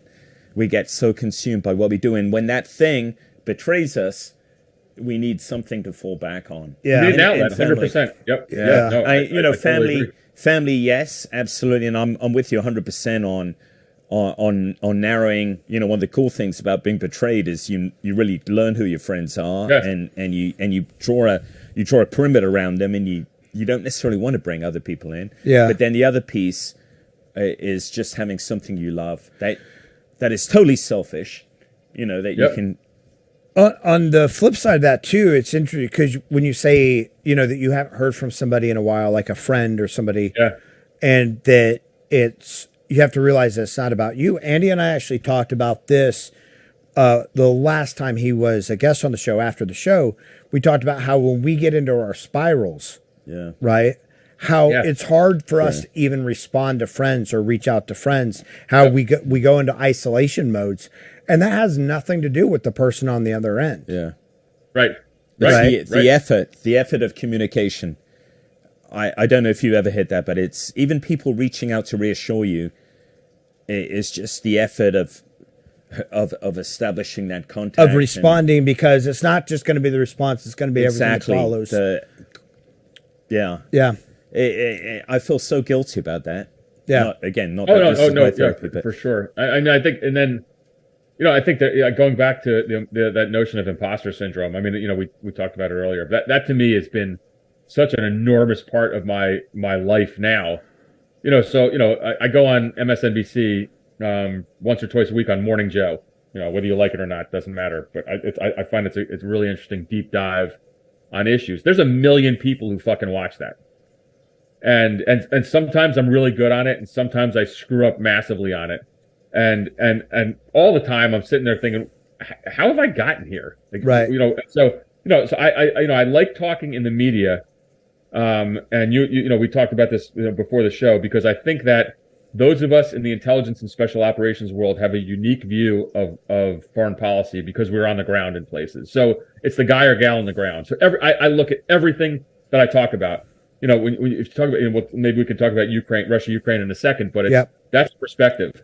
Is that okay? What would it be like if you were from 10th Group, or you're a case officer on the ground in Ukraine right now, or in the European theater, to be fair, instead of what's the policy deliberations at the National Security Council, or what's going on the Hill in terms of support for Ukraine. So I always but there's still times where so I know I offer a unique perspective, but I'm still sitting there. And my son was awesome one time. I was going on there. I was going down to the set, and I'm like, God, I'm talking about something, and I'm like, I told him, I said, I'm a little nervous.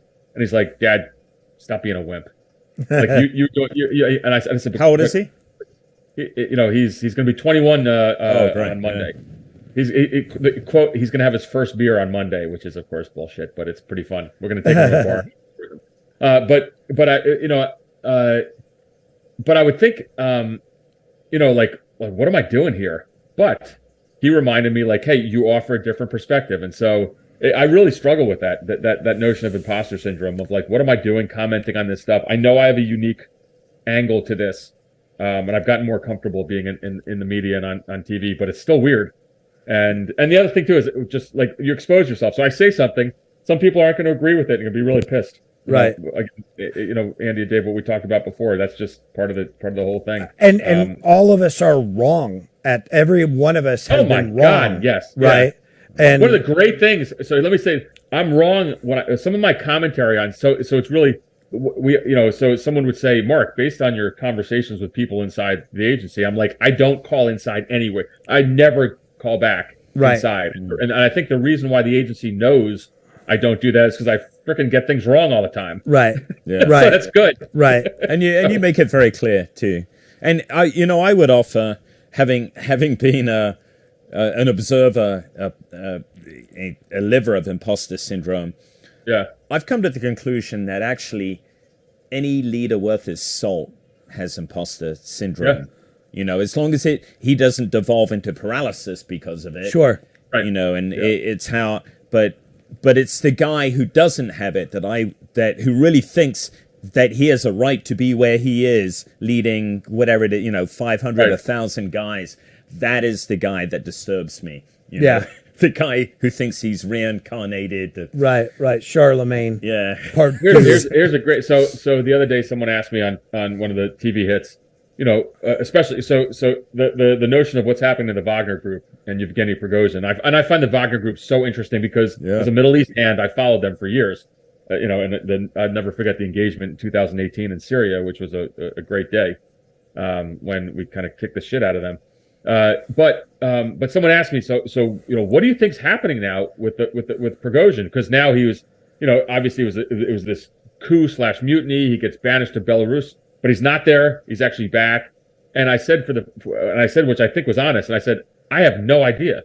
That, by the way, that doesn't cut it. Doing a TV hit, but we have no clue what's happening. Right. Yeah. And those experts and all the old Russia hands and everyone who's going to give you their pontificating on what's happening now, they have no idea, because I don't think the U.S. government has an idea. National Security Advisor Jake Sullivan today said, "Do you know where Prigozhin is?" He's like, "No." No, absolutely no. But by the way, so it's okay to say I don't know. That's it's one thing opaque. An intelligence That's officer, if they're worth their salt, will say. I said it up on the 7th floor to CIA directors all the time. That you have to be kind of honest, because if you don't do that, things can go really awry, especially if you're in a serious business like being up. And you don't even have to pretend to know, because there's so many interesting things you can talk about from what we do know, right? You know, what makes a successful coup, right? Right. That's what did he have a viable shot? Who came to his side? Who did not come to his side?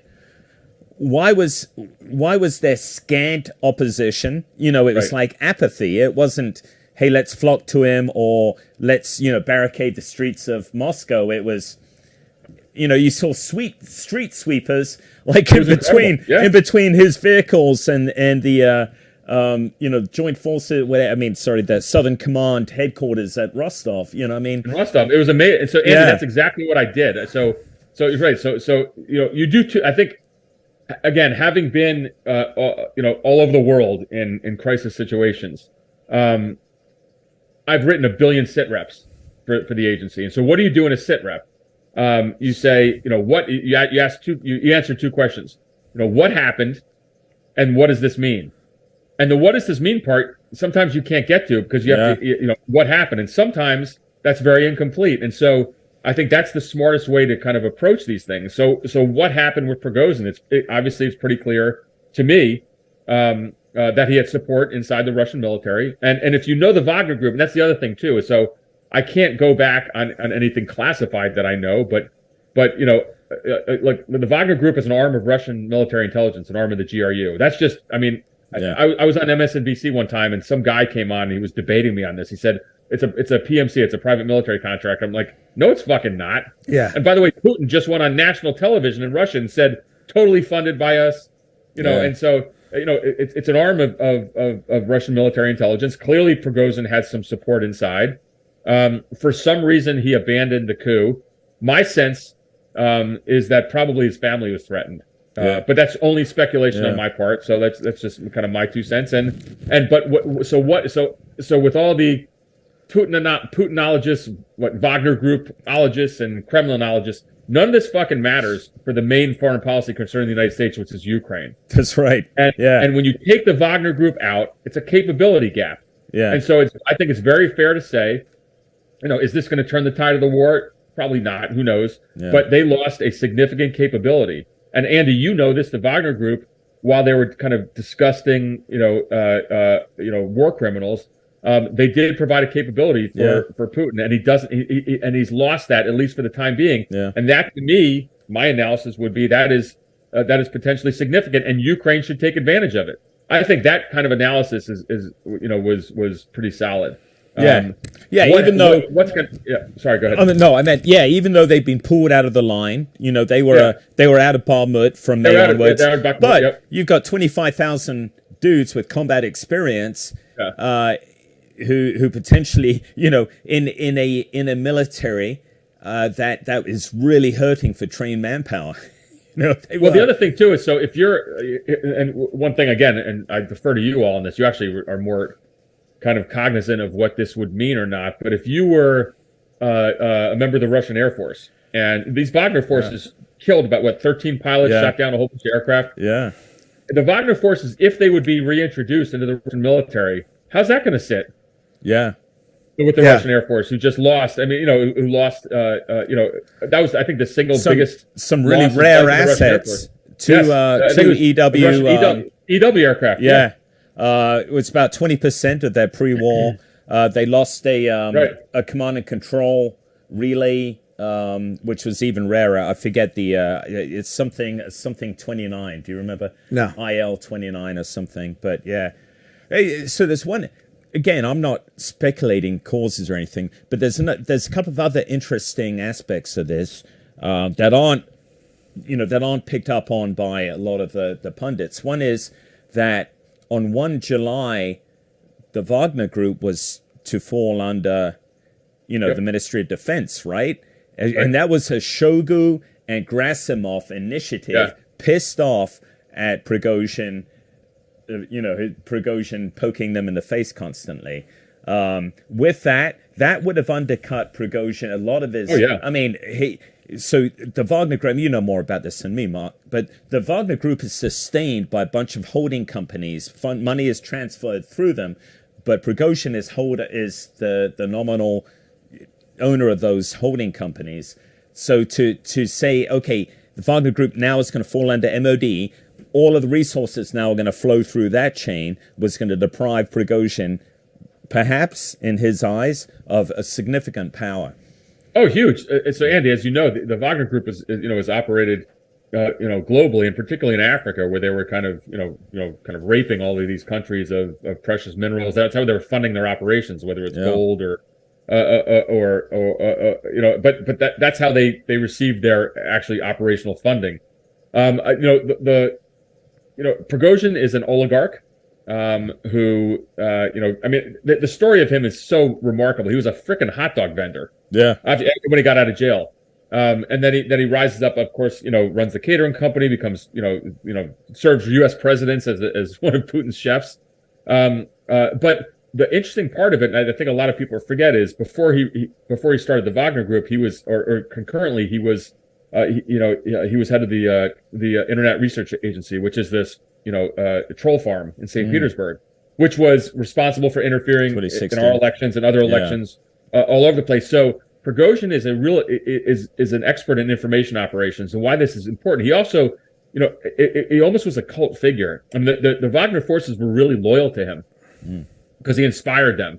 And I think that clearly was a threat. He's a great speaker. He's a good speaker. Yeah. He's charismatic. Charismatic. That's right. Yeah. And but the one thing that I go back to time and again, and just this is kind of my overall feel on the whole conflict, is there's an army of pundits in Washington. I call it's the foreign policy blob, which I hope I'm not a part of, but I'm afraid I fall into that sometimes.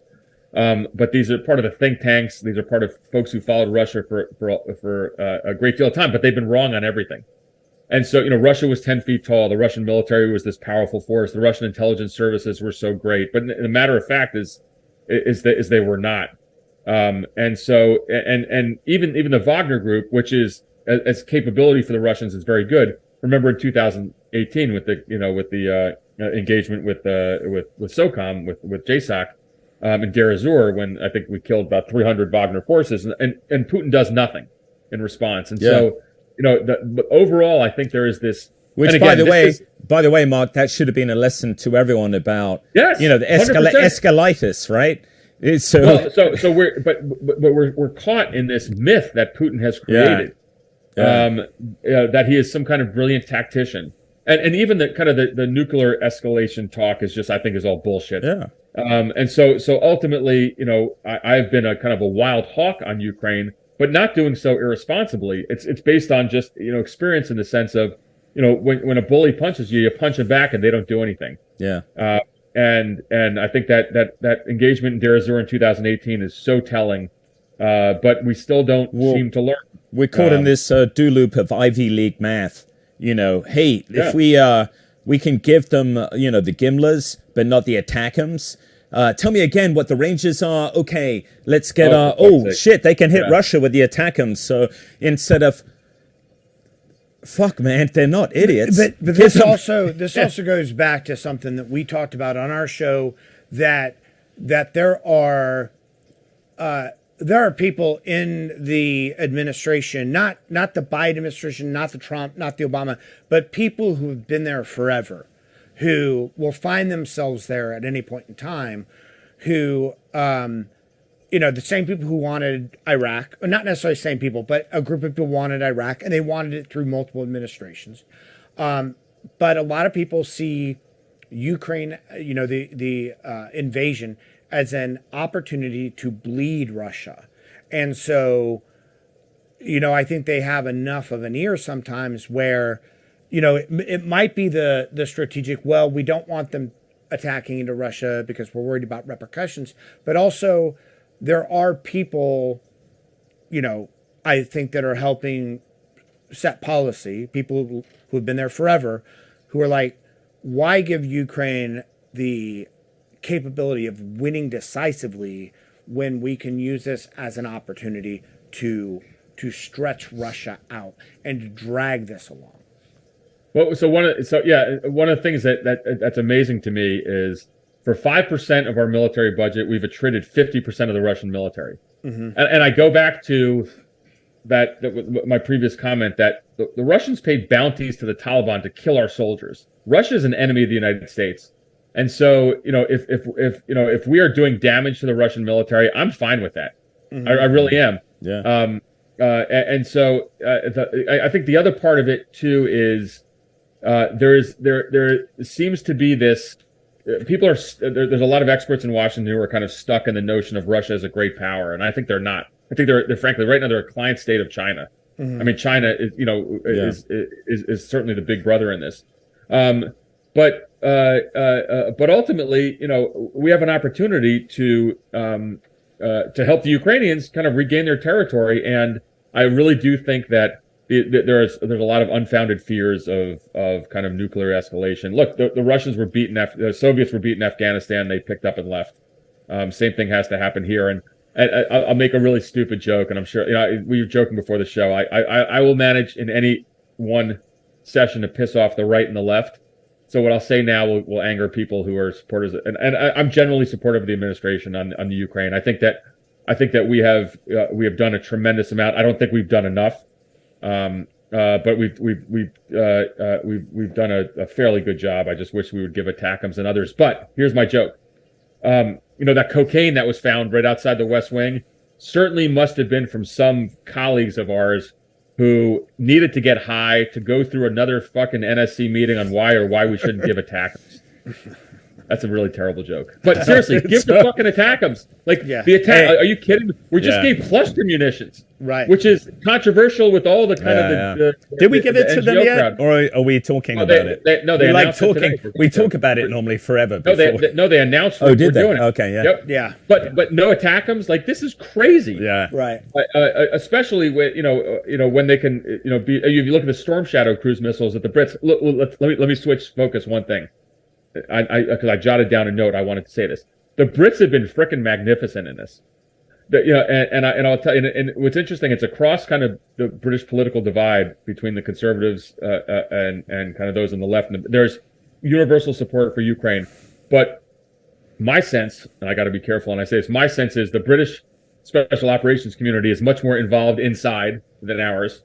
Number one, and number two, they gave the Storm Shadow cruise missiles, which is doing incredible damage to the Russian military. I mean, the Brits have been fabulous partners on this, and I think the Brits have pushed us in some sense, particularly on the F-16 issue as well. And so, it's again, but at a price, Mark. But wouldn't you say at a price for them? Ben Wallace vetoed. Is not going to be NATO. That really pissed me off.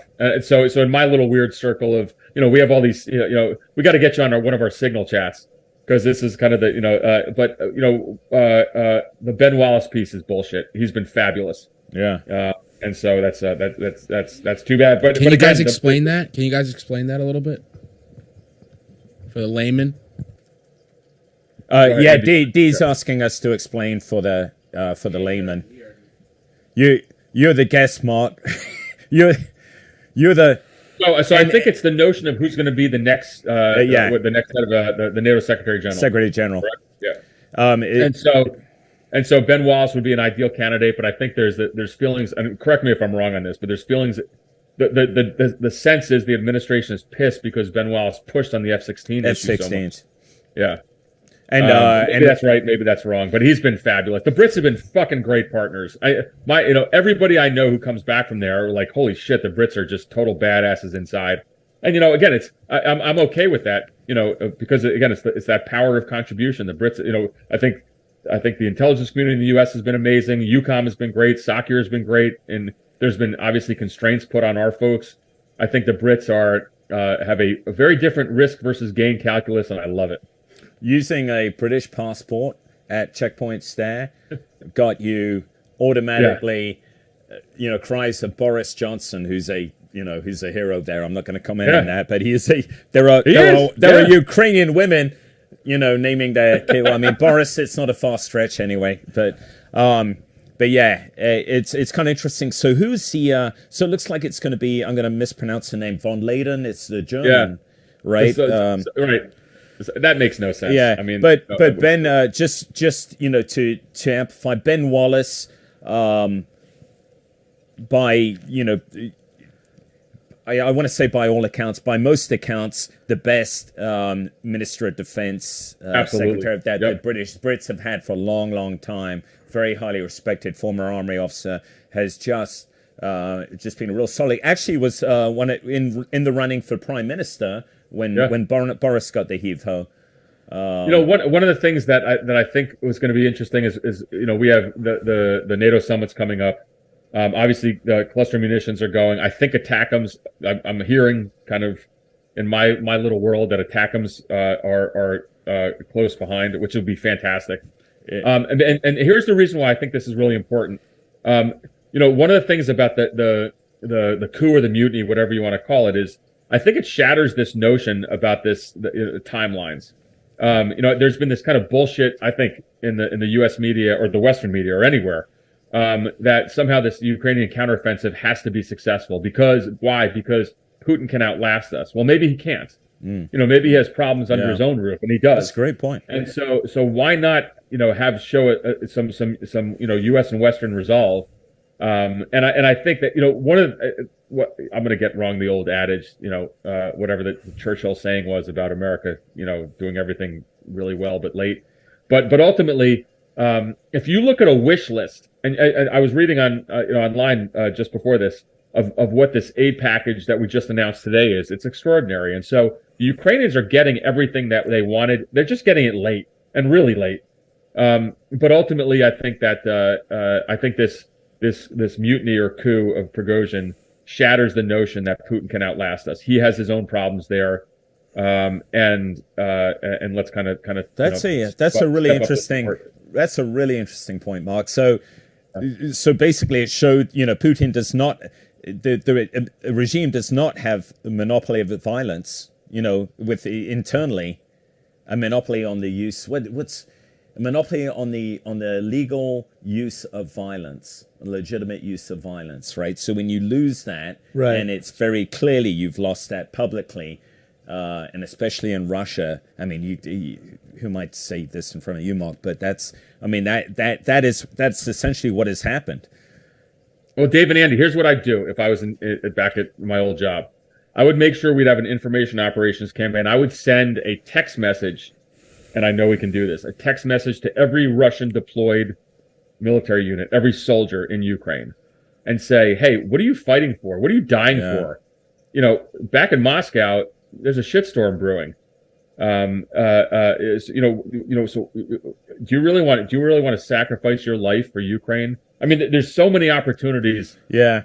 Even on that kind of information operations realm, along with the notion that they've lost the Wagner Group's capability, and the other part too, and you guys would know this perhaps more than I would, but my sense is everything that I've been told is that Ukrainians have not actually put forth in the counteroffensive the units that have been trained by the West, that we really have not seen anything yet, and that again it's kind of this slow rolling counteroffensive, but certainly not. They have not put forth the forces that are going to contribute to any kind of really serious push. I think they're but I defer to you all as the. No, I think I think you're right, Mark. When you look at the term transparent battlefield has become such a cliche, but it really is true in Ukraine. And with all the bloggers, the mill bloggers, especially Russian mill bloggers, and so a lot of the info, as that us who don't have access to classified is coming from Russian mill bloggers, and they've seen whatever it is, a Leopard tank. I mean, clearly some of the Leopard tanks have been used, but to your point, I think it's 8 or 9 brigades were trained specifically as assault brigades by the West. None of those brigades conclusively have been seen in the breach. That's my information too. And so some of the odds and pieces of equipment here and there, a few Leopard tanks have been knocked out, but you haven't seen these formations yet in the working their way through the main Russian offensive position. We talked about pundits having to have the answer and often being wrong. Like they're all sort of like often the Jim Cramer of foreign policy, right? Hey, Dave, Kyiv is going to fall in 36 hours. Right. So if we're just speculating, right? If we're speculating for the possible reasons why we haven't seen in the sort of this counteroffensive, why we haven't seen these Western trained units moving forward, and I know there are lots of reasons, and I'm not asking you guys to commit an answer. This is why I know. But what do you feel some of the potential scenarios are? I mean, is it that Ukraine doesn't feel it's time? Is Ukraine waiting until they get more armament from the West? Is Ukraine potentially holding back at the advice on the West to Well, I think this is classic operational science, right? I mean, you've got a 1,000-kilometer front. The Russians are the Russians. It's not that they've manned that 1,000-kilometer front with a lot of guys, but they have positions in depth. I mean, the Russians. If they can do one thing well, they can build fucking defensive positions with fire sacks, and they have done that. So even if the guy's manning it, and the Russians always plan for low morale. You look at Second World War. I mean, even Well, I back think then, Russia is basically that's their operational level, right? Yeah. It's kind of a low morale country. So often. they make sure that nothing depends on the morale of their troops, Right. right? You move out of your trench line, you get shot. But they've got, they've got artillery. I mean, we've talked about this. Yeah. Ammunition still out the wazoo, which is an incredible feat of industrial. I mean, when you think about it, we're learning hard lessons in the United States about what it takes to sustain modern warfare. We can talk about modern weapons all the time, but just generating, the artillery rounds at the rate that they're being fired, the Ukrainians getting through in 1 month more than the United States has typically manufactured in a year. Right. But on the Russian side, so my point is this. Okay, I'm getting to you. The Ukraine, and again, with drones everywhere, surveillance everywhere, the Ukrainians have to keep just shaping what we call shaping, right? Until they see a gap that they consider worth committing the main effort. That's my thought. I mean, because it doesn't take a genius to deduce that. That's just what we are taught to do, right? Yeah. Mark? I guess, go ahead, Andy. Sorry. No, go on. No, I sense that you're 100% right. And again, if we weren't so constrained by these timelines and this kind of the 24/7 news cycle, and you wake up in the morning and it's a week after the offensive, and they say it's stalled. Well, what are you talking about? I mean, even the Economist, ridiculous. is going, well, they started on June the 4th. Right. Oh, for fuck's sake, come on. Yeah, this is ridiculous. And so I think you're right. They're gonna probe and they're gonna see where there's Russian weakness. Clearly they're also going to be training new elements. They're going to be waiting for more advanced systems to come. But again, it's also the idea of Ukraine with Western support can outlast the Russians. Yeah.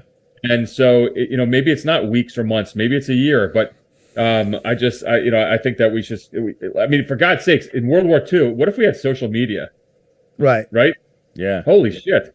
Oh, we would have quit after Normandy. Right. Yes. Yeah. And one of my favorite things is you saw after the first couple of days of the counteroffensive some U.S. Equipment, whether I think it was a Bradley's or maybe it was Leopards, but essentially being destroyed. Like, what do you expect? It's war. Right. The enemy gets a vote. Right. And so and then the comment what actually turned out to be true is actually Ukrainian units in Western equipment actually survived. They weren't killed, and we can repair some of this stuff. And so I think you just have to kind of take a deep breath, but it's something that I think we're in it for the long haul. I mean, sometimes, Secretary of Defense Austin did say, we're in it it's a marathon, not a sprint. There's different mixed messages, but what you should not hear anymore, I hope, is this notion that, somehow the U.S. is going to reassess after the counteroffensive future support. I really do think the Russian coup shattered that myth, and I think that's really good. Look to the NATO summit coming up. Obviously, the conditions is done, which is good. Sorry, I don't fucking care. It's war. They need this. And the second part is ATACMS, which is the ability which the Ukrainians need to hit targets, kind of back in the rear of Russian lines, logistics targets, and we got to give them how can you criticize a country for not doing well in a counteroffensive when we haven't given them all the means to do so? That's the thing that I don't understand. And one last point, I'm going to get on my soapbox now. It's your soapbox, Mark. No. So when you talk about NATO, the ascension to NATO, this is the thing that I find hilarious. And again, think of me as a street case officer sitting in the ground, in Ukraine somewhere with my Ukrainian counterpart from military intelligence.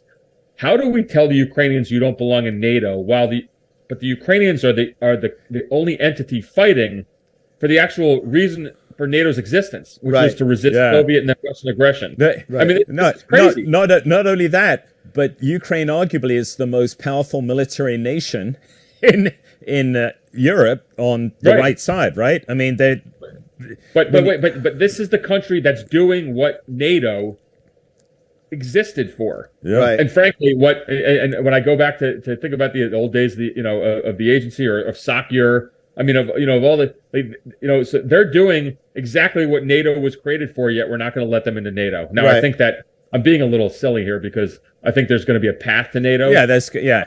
But the reason why they're not being embraced right away is for what? It's fears of kind of escalation with Russia, and I think that's really unfounded. It's unfortunate. And the magic Article 5, which, by the way, it's kind of interesting when you read, I'm not that much of a nerd, but when you look at Article 5, yes, it says an attack upon one country will be considered attack upon all, but the language, and I'm not going to quote it, but the language is not directive.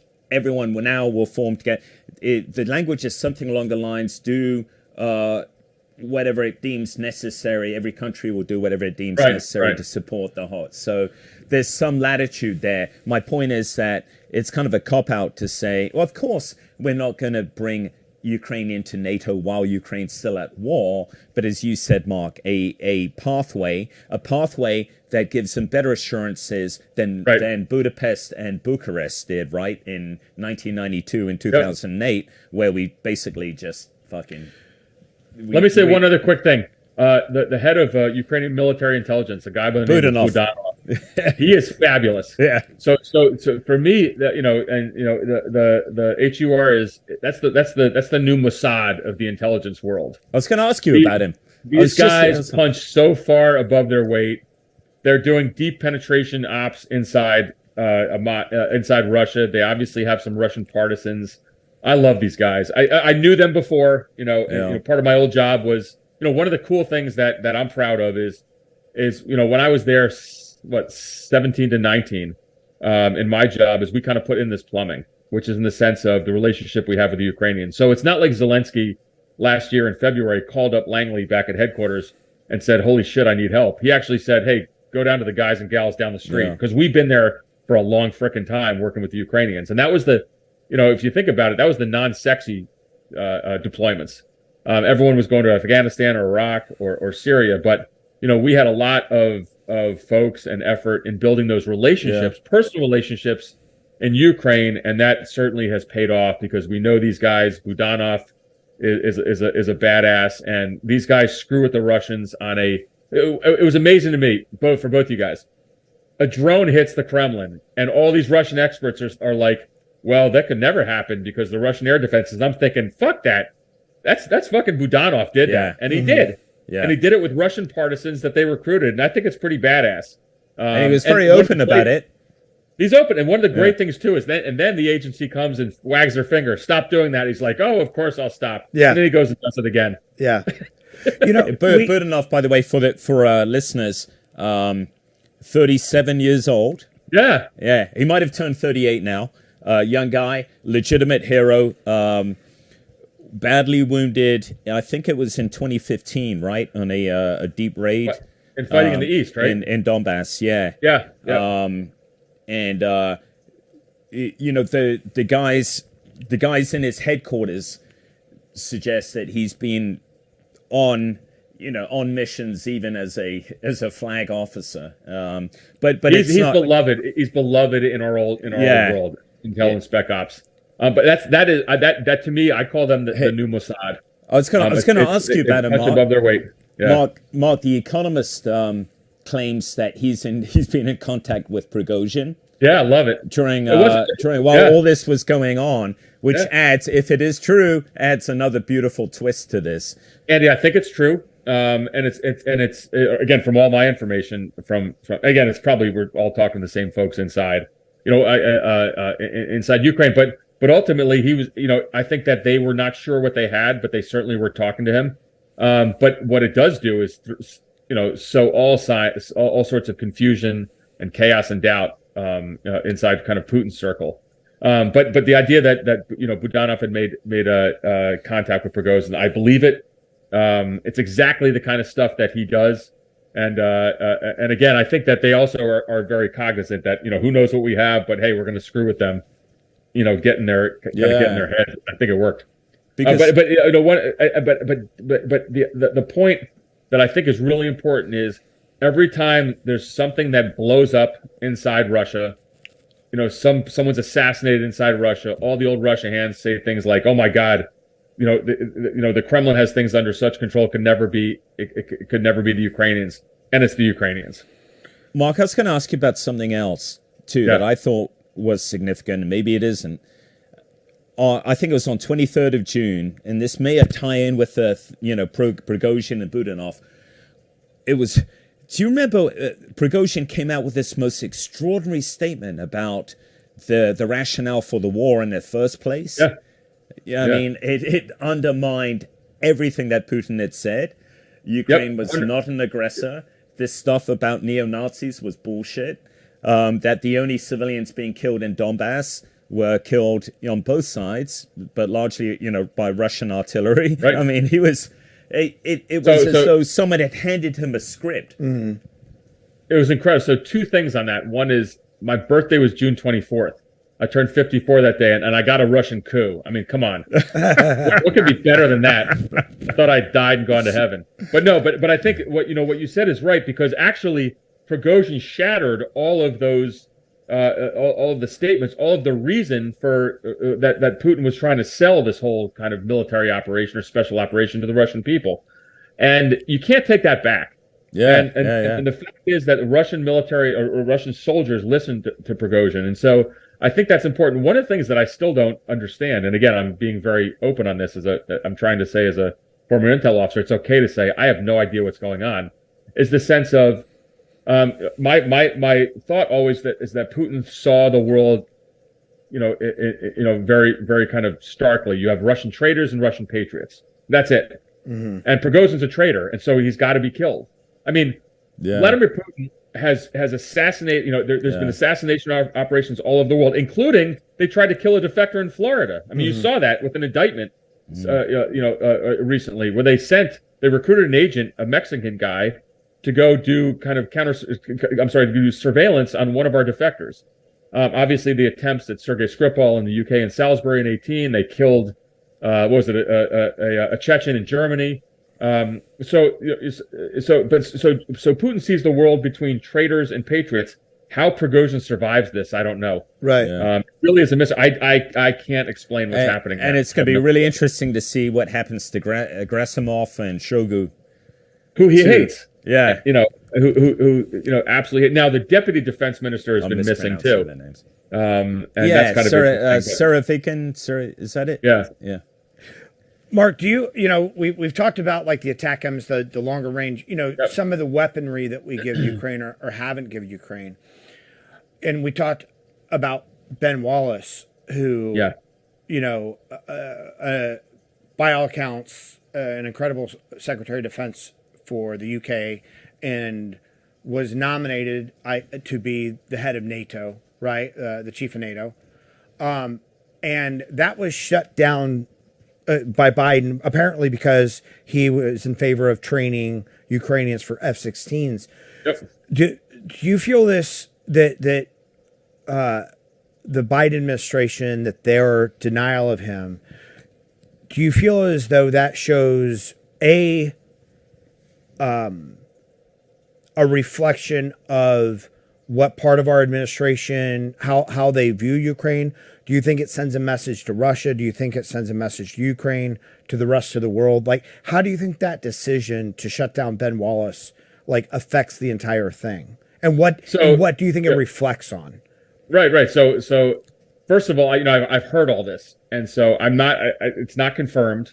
I suspect it may be true. I mean, I think that the administration gets prickly sometimes when they're pushed into a corner, and perhaps that's what they thought. I mean, it's not flattering. It's not good. I mean, I call out the administration when I think it's required, and I think that in this case it's probably a mistake.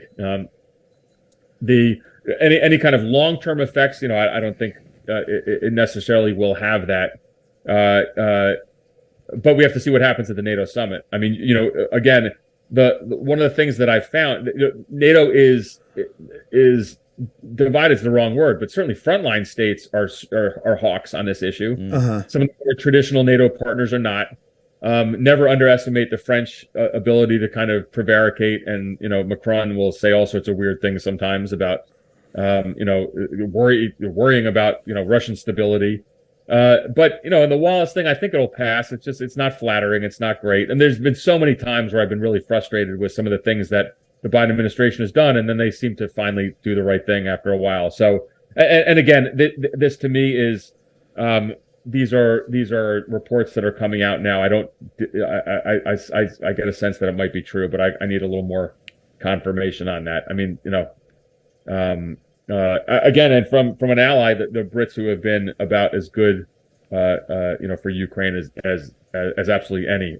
The other country that I love talking about are the Estonians. You look at frontline states, they are so absolutely focused on the threat from Russia, and so the NATO summit's going to be interesting. Is what happens to Sweden? Is Sweden going to be let in? What's going to happen with Turkey now? I'm not sure. I think the Turks are still. I think Zelensky was meeting with Erdogan in Istanbul today. And so kind of lots of different machinations, but overall a positive trend. The thing with the Brits and Wallace, unfortunate. We'll see where it goes. Yeah. I'm not. And this isn't so much commentary on Biden or his administration, but in terms of like the fickleness of the United States government at various points in time. Yeah. Dave, I don't disagree at all. I mean, look, there has been. I think that I don't want to give any of us any credit. From the kind of cheap seats, but I think there is something to be said when they get wobbly, and we start screaming about things. I mean, for God's sakes, February of last year, I don't think we would have sent a Hello Kitty bag with some MREs in it. And so there's been a lot of people who have been very vocal that we have to do more, and I think that does have an effect, but. There's no question. It's an administration and a National Security Council that urges caution, is very nervous about Russian escalation. I think they're wrong. I think there is a huge sweet spot where we could have done a lot more. But it also is quite characteristic. I mean, again, I think that Biden's going to go down in history as having saved Europe and saved Ukraine, but done so at a very slow pace that probably cost a lot of Ukrainian lives. And I say that and people get really pissed at me. But I think that we could have done a lot more, a lot sooner. And again, but let's see, but if attackums come next week, I think a lot of us will say, thank goodness. And this is not just in time, but it's, long overdue, but still really important. Mark, on topic with that. Yeah. Can you share your thoughts on the, State Department after action review on Afghanistan? Yeah. All 23 pages that were released. All right, so this gets me. I love this stuff. This gets me crazy. So this is where it's funny. So again, I go on MSNBC and I go I have a nuclear meltdown on the administration, and everyone gets pissed at me there, but that's okay. Because I think that basically the Afghan withdrawal. This is just my overall thing. The Afghan withdrawal was an utter, complete debacle. I think that the Doha Accords that the Trump administration negotiated were terrible, but Biden chose to implement them, and to me, I still don't understand why. And there's never been ownership by the administration on this. And if all you have to do is look at the television. Yeah, this was a really dark moment in U.S. Foreign policy, diplomacy, and just in the U.S. around the world. It was horrible to see. Not only did thousands of Afghans, 100,000 plus, get left behind, you had U.S. military members who lost their lives. There was total confusion. This was a debacle. I mean, I think the administration kind of got their sea legs with Ukraine, but this was a mess and a half. And what I tell people all the time is, look, there's a lot of kind of, I think, performative theater that goes on in Congress about congressional oversight. The Afghan withdrawal deserves congressional oversight because it was a big mess. So what happened? So the NSC in April puts out a document basically blaming the Trump administration, which was ridiculous. And I thought I almost had a nuclear meltdown on this because I just thought it made no sense.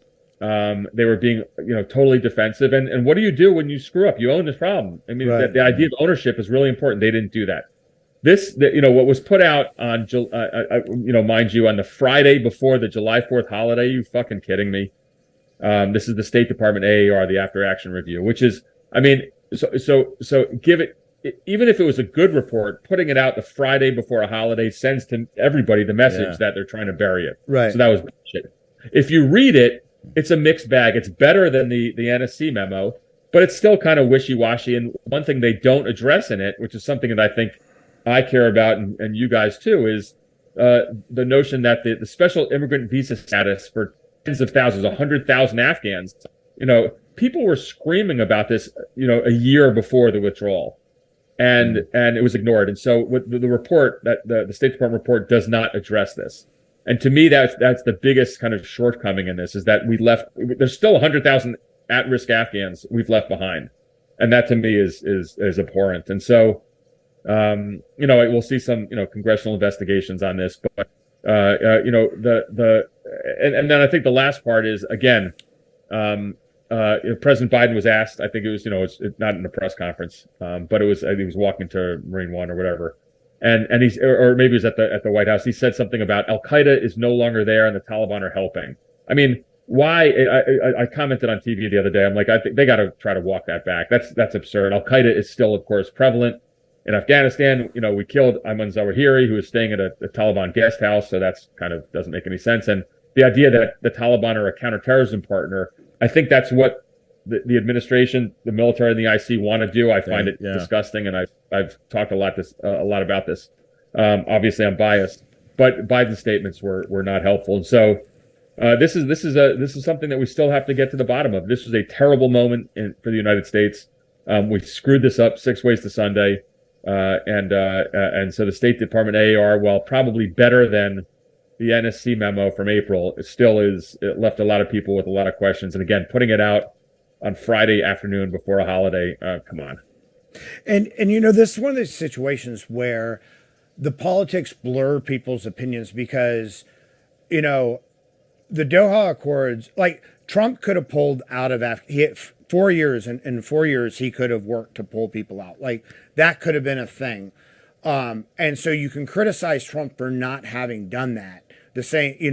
But at the same time, to then say what the Biden administration did was Trump's fault. It's like, no, the president can do what the president wants to do. Absolutely. The president can. The thing is, too, the institutions need to isolate themselves from policy decisions. Right.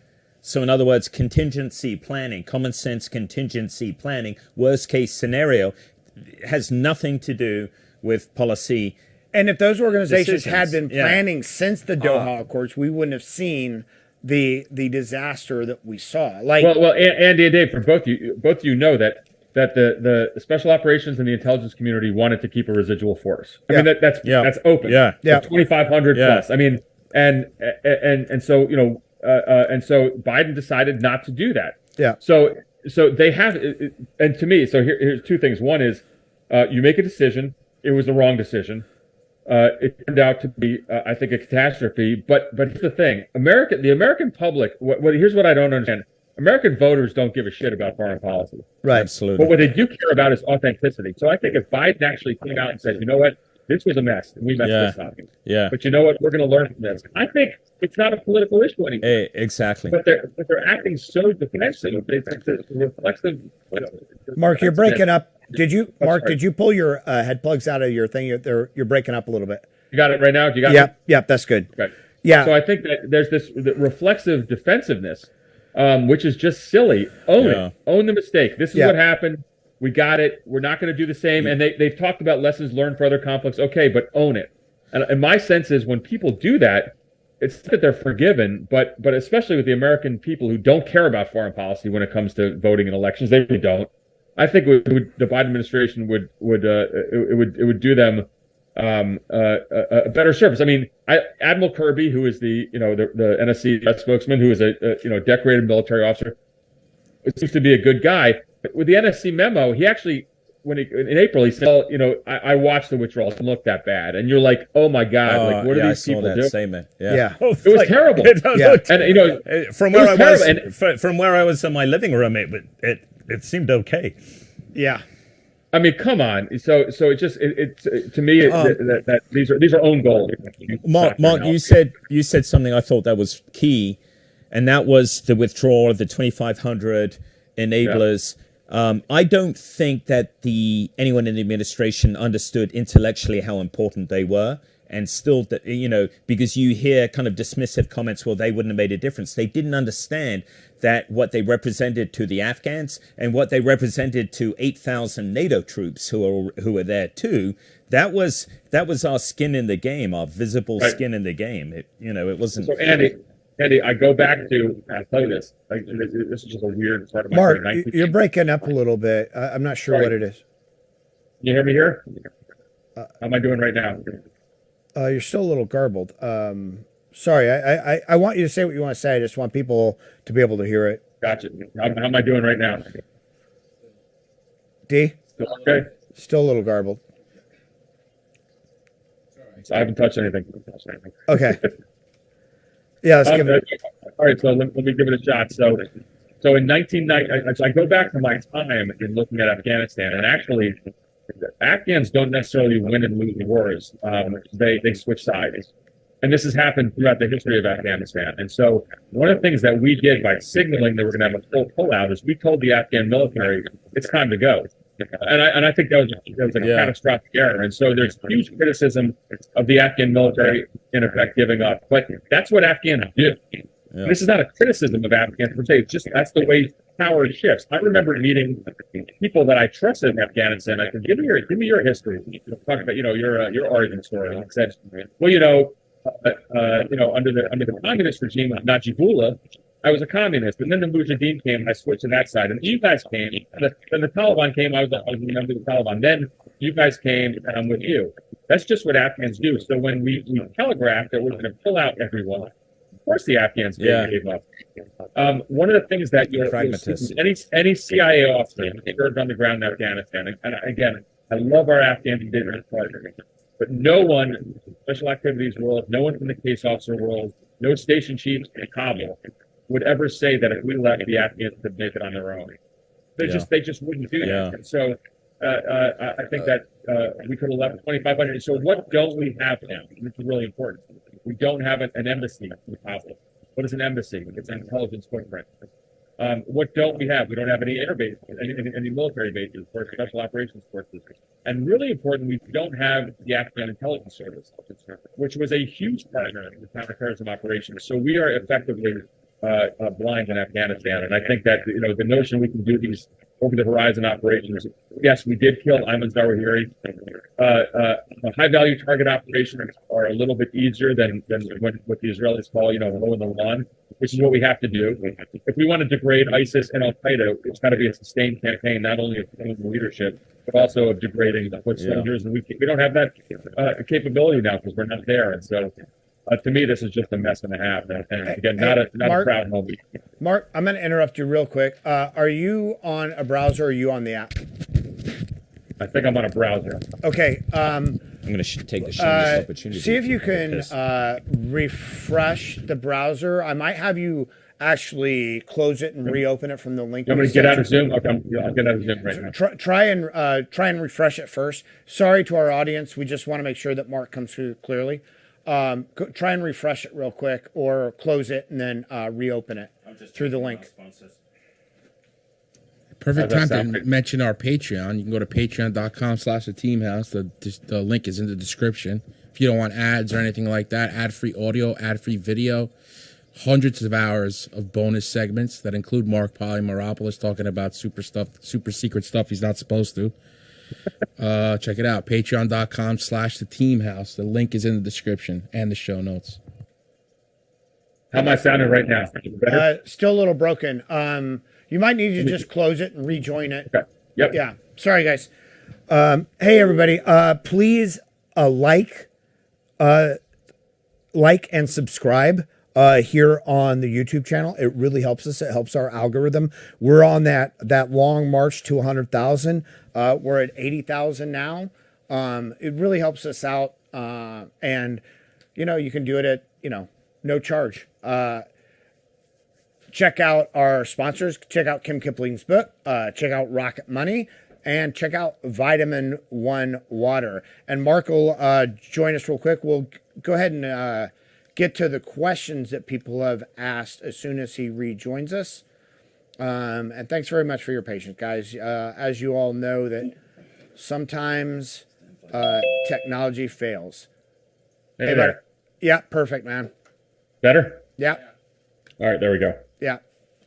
So, so what do you see because Taliban is now sort of positioning as a legitimate government. What do you see our future with Afghanistan being, and their future in the world?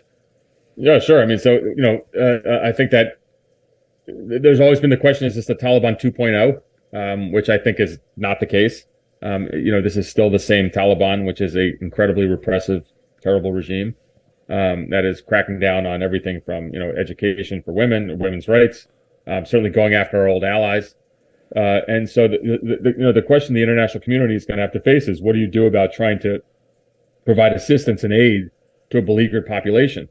One of the things that the U.S. government certainly is struggling with, and I get a sense from reading the tea leaves, is that is the Taliban a counterterrorism partner when it comes to ISIS? And I really struggle with that. This idea the enemy of my enemy is my friend. I mean, I think clearly there is some type of consultation going on between U.S. intelligence and special operations world and the Taliban. I find it a little abhorrent. It's enormously controversial. I've written about this in some pieces, but the Taliban is still harboring Al Qaeda, but their enemy is ISIS, and that's our enemy as well. And can you have a cooperative relationship like that? I have a problem with that. Right. But, it's sort of like the Bloods are our allies because we're all against the Crips, right? In a way. Yeah. It's like saying that Iran is suddenly our friend because they are also against ISIS. Well, I think that, we sacrifice some of our morals and principles, and perhaps I'm biased, and perhaps you guys are too. I mean, I have friends who were killed there in Afghanistan, and I spent some time there. And so the idea of aligning ourselves with the Taliban, I think that, ethically and morally is, you can see it in the short term while people would advocate for this. But, one of the things that I remember in my career is we always kind of chase this kind of sexy, shiny object, which is having some kind of liaison relationship with some terrible, shitty character. And it just never works. Whether we did it with the Syrians, we did it with the Libyans, and now we're doing it with the Taliban.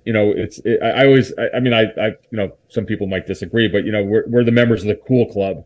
Nobody knows, but the agency or the IC has some kind of relationship with a rogue, terrible actor, but there's some greater good. And we sacrifice our principles when we do that.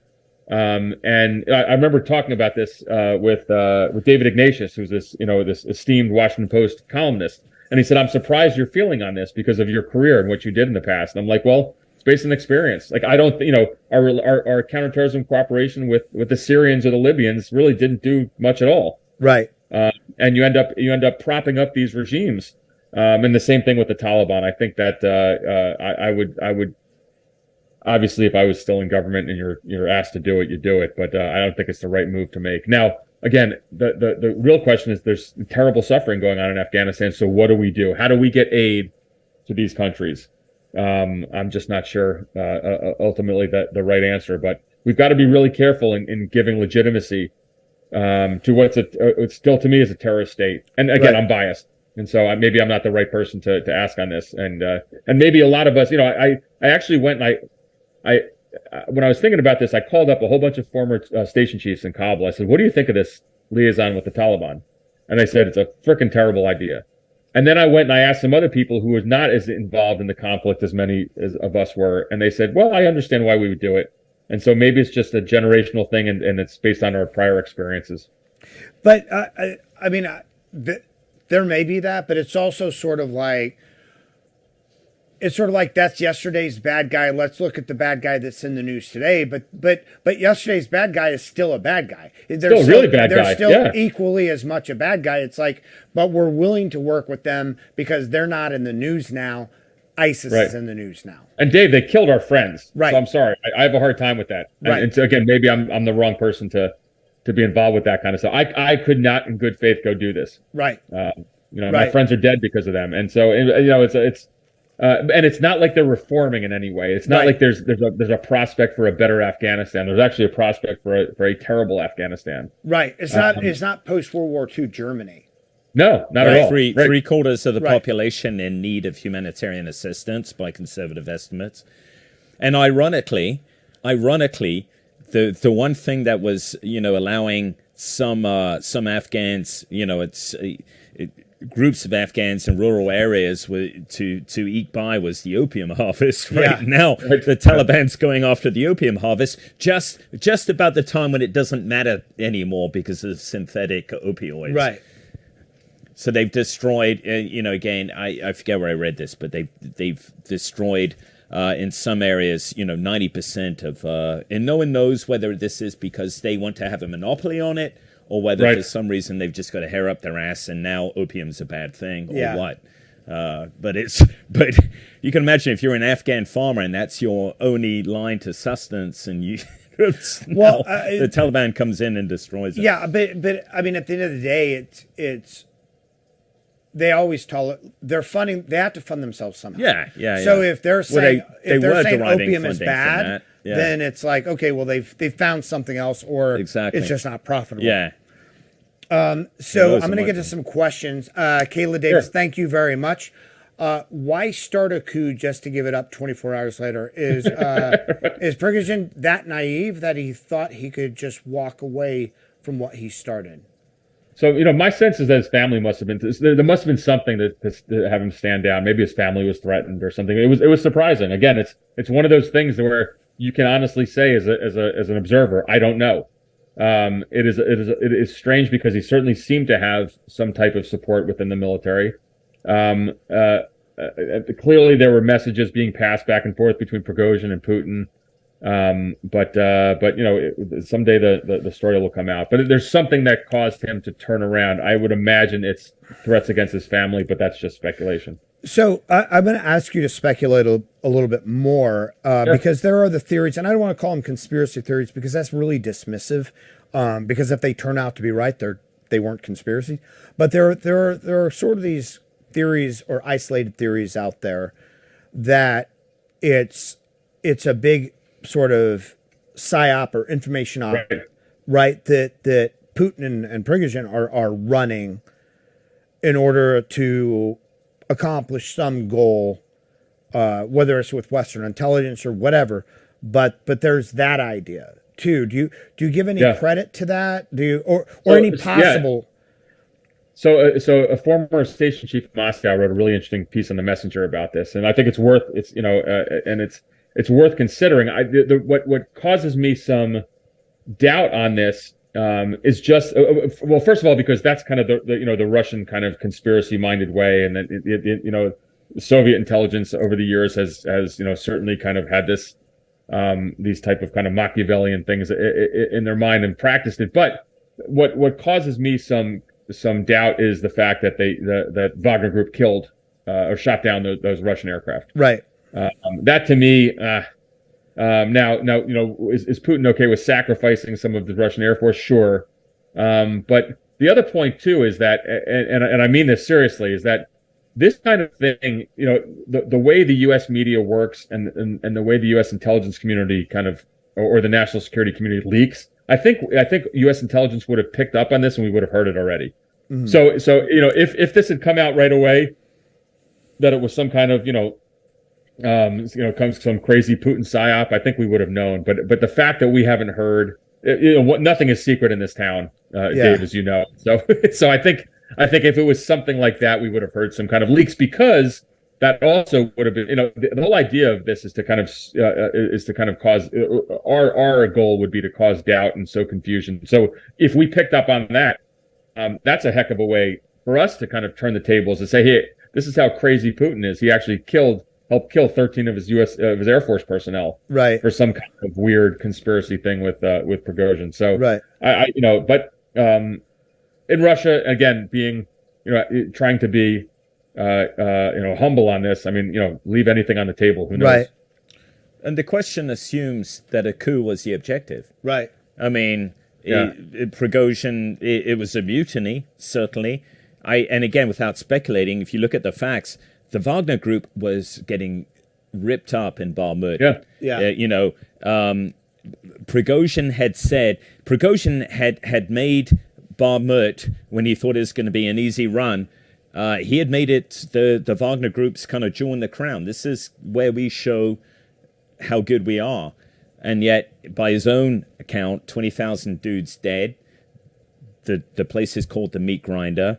And then he gets word of the July 1 law, whereby the Wagner Group gets. So there are incentives. I'm not saying this is what happened, but there are incentives for him to want to get out of play, to get all his pieces off the table. Right.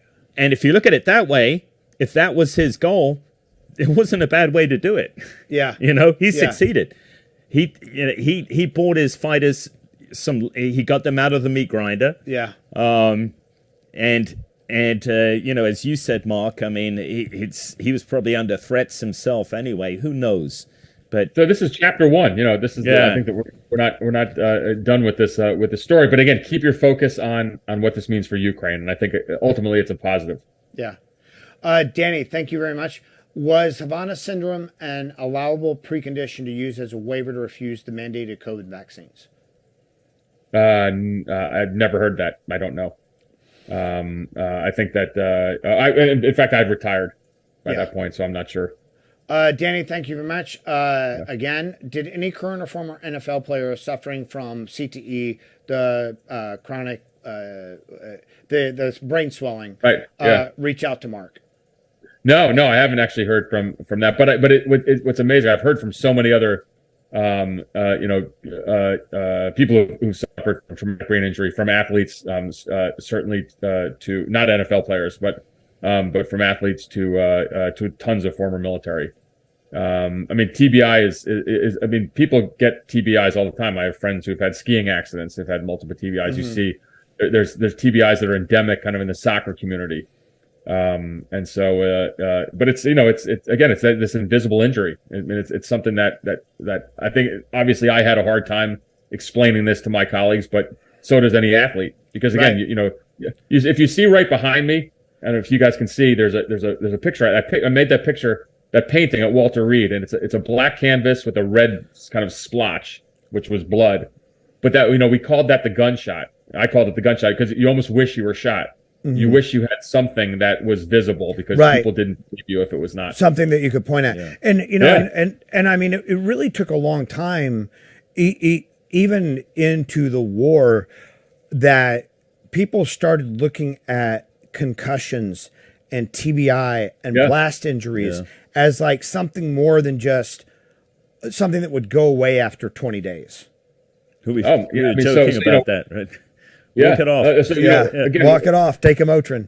Right. No. So when I went through NICO, the cohorts again were from the special operations world, and then you go and you do something called art therapy, and people make masks to kind of it's a way to express yourself. And it's amazing. You go in there and you see there's a wall from Delta, and there's a wall from Dev Group, and there's a wall from kind of Air Force, the AFSOC folks. There's an agency wall. There's a force recon, and so it's just the amount of individuals who have been there after 20 years of war is staggering.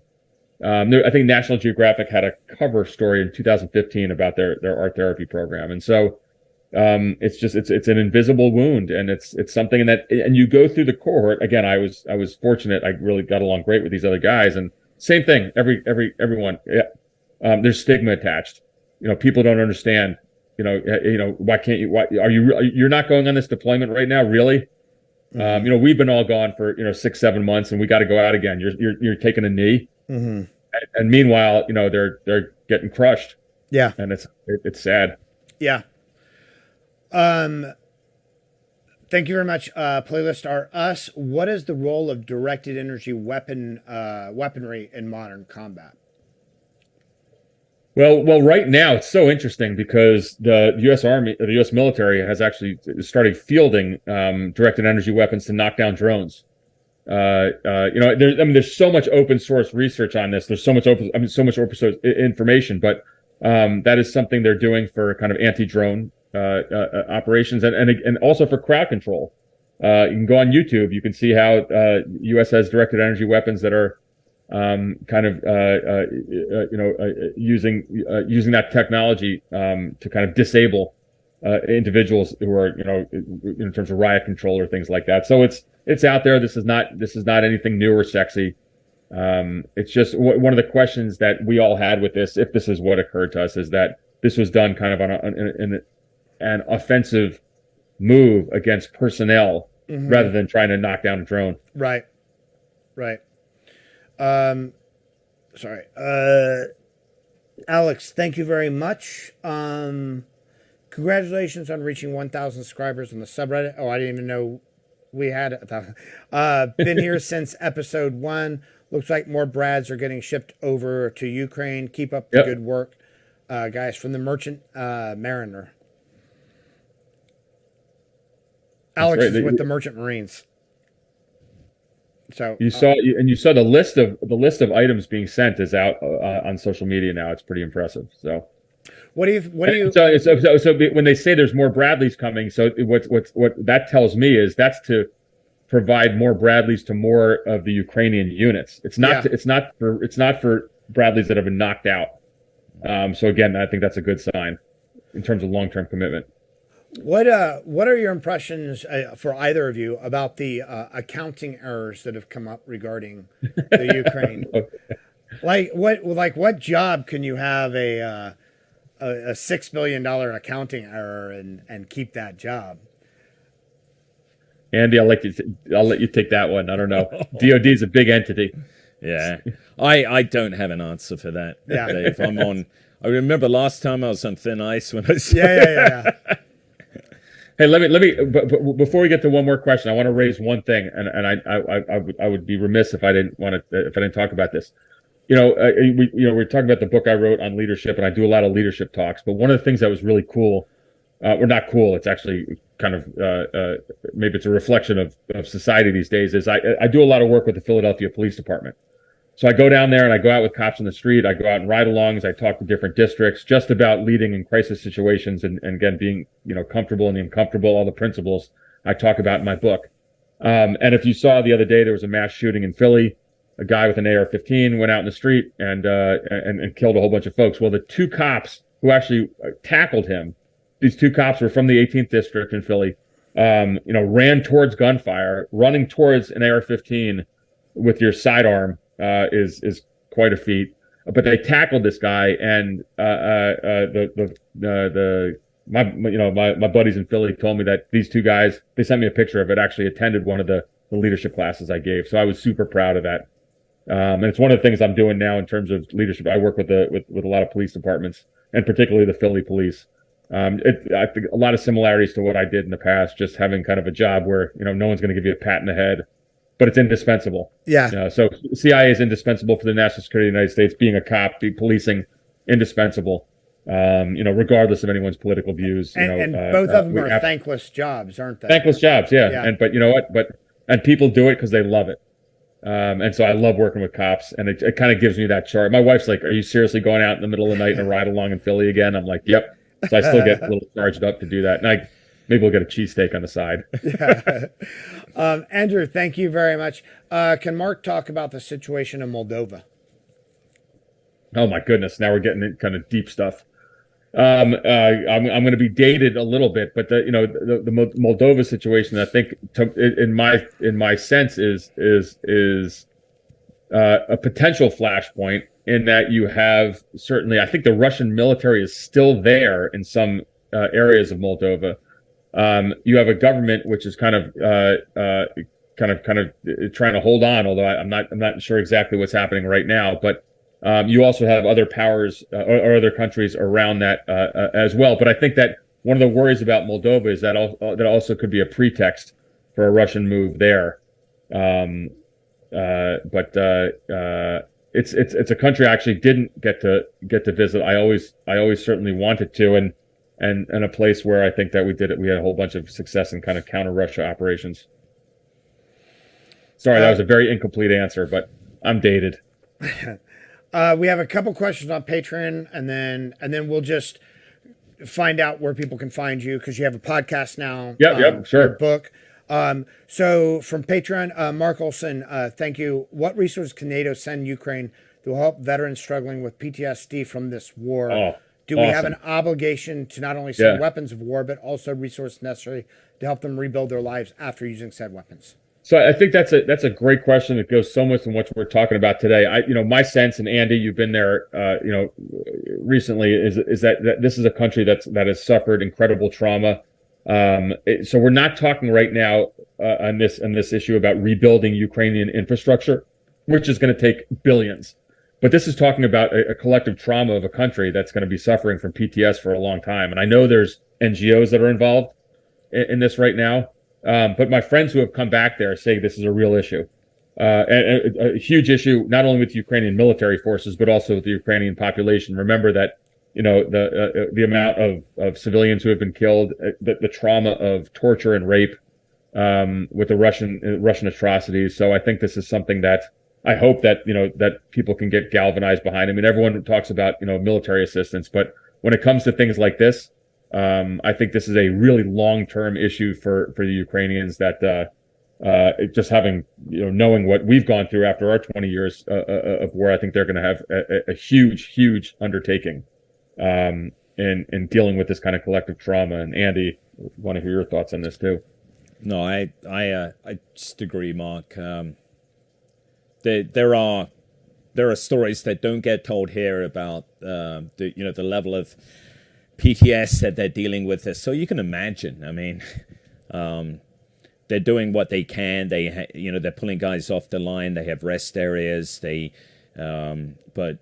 the state of a lot of these guys, and it's very poignant because it just makes you admire them. I'm not a Ukraine. I've got in trouble here before for being honest about what Ukraine needs to do. Going ahead, not slip into the bad habits of the past. Zelensky himself said that. But their soldiers are salt of the earth, and it gets me kind of upset just thinking about it. What the problem is that they're seeing all the best guys go into this channel, this First World War type scenario. And they're struggling for trained manpower. They're doing what they can to bring guys off the line. But there are things, alcoholism, and just guys unable to cope anymore with what they've seen. You're talking about units with casualty rates in the 80 percentile over the course of 3 months. So anyway, I didn't. But I think it really, again, we talk about tip of the infrastructure, iceberg, about the need to rebuild infrastructure, but this is something that I think it needs more attention. But my understanding, there are NGOs that are working on this now, and so I think that's certainly, and Western assistance, who knows? But I think there's a lot of private sector efforts that are underway on this. I'm really glad you mentioned it, though. I think it's going to take I think there's going to have to be a country or countries who stand up. It's kind of a lead framework for the mental health piece, civilian, and it's just going to be a massive task. Isaac, I'm gonna sort of summarize your question. Thank you. He says, Mark, what are your recommendations that someone should do to have anonymity, privacy, and security that even you or your former colleagues would have a hard time finding, like someone who's a journalist or activist in the PRC, Iran, Russia, or corporate whistleblower in America? What are some solid steps that people can take for their online privacy, for anonymity? How do they everything I don't do? Yeah, and how do they stay up on the the latest TTPs or whatever? Well, that's what a great question, and obviously I have not followed this whatsoever. Whether I'm tweeting too much or I don't use VPNs or all the things that my life is out there. I think one of the things that you have to understand is in the age of technology, what we call the ubiquitous technical surveillance environment. The UTS is the word in the intelligence community. Is that even when you do take steps, your life is out there. So when you use your cell phone, when you drive your car as a GPS, I mean, there's everything you do, your shopping habits. If you're online, if you're ordering on Amazon, I mean, so if an adversary wanted to build a target profile of you, it is so easy to do. We do that to them, but it's particularly easy in the United States where we're just so interconnected. I mean, we have smart cities everywhere. There's camera systems all over the place. So the idea of having any kind of anonymity is really tough right now. And again, we live in an age where the age of biometrics. You go to airports, you go into cities, you're on your computer. I guess if there's a way to shut that off, I'm not sure. You can God bless, you can move out to Montana and get a log cabin and kind of shut off from the rest of society, but save that, it's extremely hard. Mm-hmm. You can do some kind of safeguards, but if you there's been one of the things that I saw, it was incredible. I think the New York Times did this a couple years ago with geofencing, which is it's the notion of they take your ad ID data from phones, and they took a look at CIA headquarters. Well, everyone had their phone and they left it on, and so then every covert employee at CIA headquarters was parked in the parking lot of CIA headquarters. And so, it's just exceedingly difficult to hide your presence, these days, unless you really want to go off the grid. And that has, implications, for privacy, for security, certainly for our old world. But that's just the age we're in right now. Yeah. Yeah. They did to the Secret Service too around the White House and tracked like the Secret Service movements, around the White House into offsites. Yeah, I think it was the New York Times that did that. I can't remember. They did the same thing. I mean, it's wild. Yeah, yeah. And by the way, if the New York Times is doing it, so are the Chinese. Yeah. So are other adversaries. Yeah, 100%. Yeah. Jeff Strickland, thank you very much. So this is what's your response to the whole Hunter Biden laptop Russia disinformation stuff? Sure. So obviously, I was involved in this probably a little more tangentially than people thought. First and foremost, this is my view. These were former intelligence officers like myself who signed a letter, but we were in the private sector. We were fully retired, had nothing to do whatsoever with the government. Sometimes people have a hard time kind of differentiating with that, but it's there's a First Amendment right to free speech to express an opinion on something. I mean, I think there's a question always on should former military seniors or intelligence community seniors have any kind of comments on politics, and that's a legitimate debate. But again, these were retired officers. In terms of my own involvement in this, people can take it what I say as the truth or not, but this is what I testified. I testified on the Hill to the Judiciary Committee is that I was asked about whether I thought early on whether the Hunter Biden laptop had any could possibly be involved in any kind of Russian intelligence operation, and my sense was it could because Rudy Giuliani, who was the president's lawyer, was working actively with a Russian intelligence agent, Andrei Derkash, in Ukraine. And so Rudy had a lot of Russian stink on him. What I was asked to do by Mike Morell was write a talking points for an op-ed. Him and I were going to write an op-ed together in the paper. I didn't know of any of his contacts. That later turns out he had contacts with the Biden campaign. And then it turned into a letter. But my role in it was simply, but based on my expertise, I saw Rudy Giuliani as someone who was compromised by Russian intelligence. I gave my 2 cents for what was to be an op-ed. It turned into something else, and of course, it's kind of blown up into something much bigger. I will say that I think that again, there's a First Amendment right for people to speak their mind. Others may disagree. The one thing that is unfortunate in this, I think, is that people have kind of conflated this somehow with having altered the results of the election. I think there's no way to know that. I would dispute that, but the result is that I get death threats all the time. I mean, my local police department here is involved in protecting my house and my family. I've gotten multiple death threats on the phone. I had one literally 2 days ago, and an email as well. And so I think that's unfortunate, and it kind of gives a sense of where we are as a country. Again, I think we can disagree on things politically. People can voice their opinion on First Amendment on a First Amendment basis, but the idea that it should lead to kind of threats against individuals is unfortunate. And by the way, one of the things for myself is I voluntarily went and I testified in front of Jim Jordan's committee, the Judiciary Committee. But on this whole issue, I gave the National Review, a very conservative publication, asked me about this right after it happened. I gave open interviews on this. I have never in one way hid my involvement in this. I've been very open about it.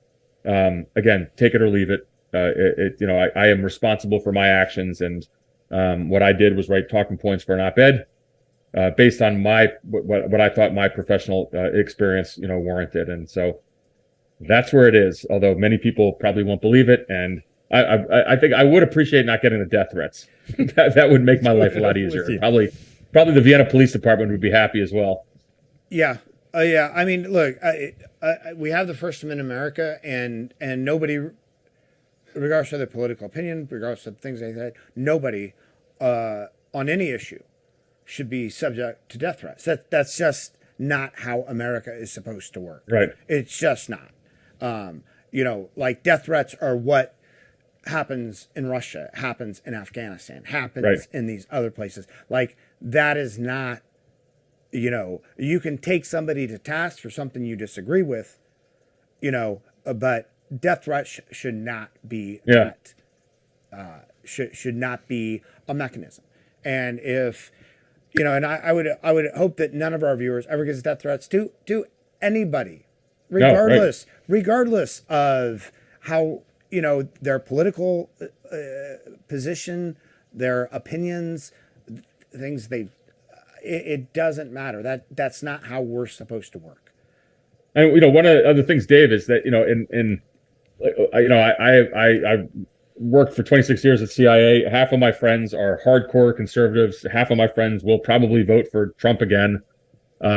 These are still my dear friends, and I think that we can disagree on things without certainly going kind of down that crazy rabbit hole of getting so upset and so kind of violently obsessed with this. But that's where it is. I will say that probably two of my closest friends are diehard conservatives, will vote for Trump again, are pissed at me about the whole Hunter Biden thing. But you know what?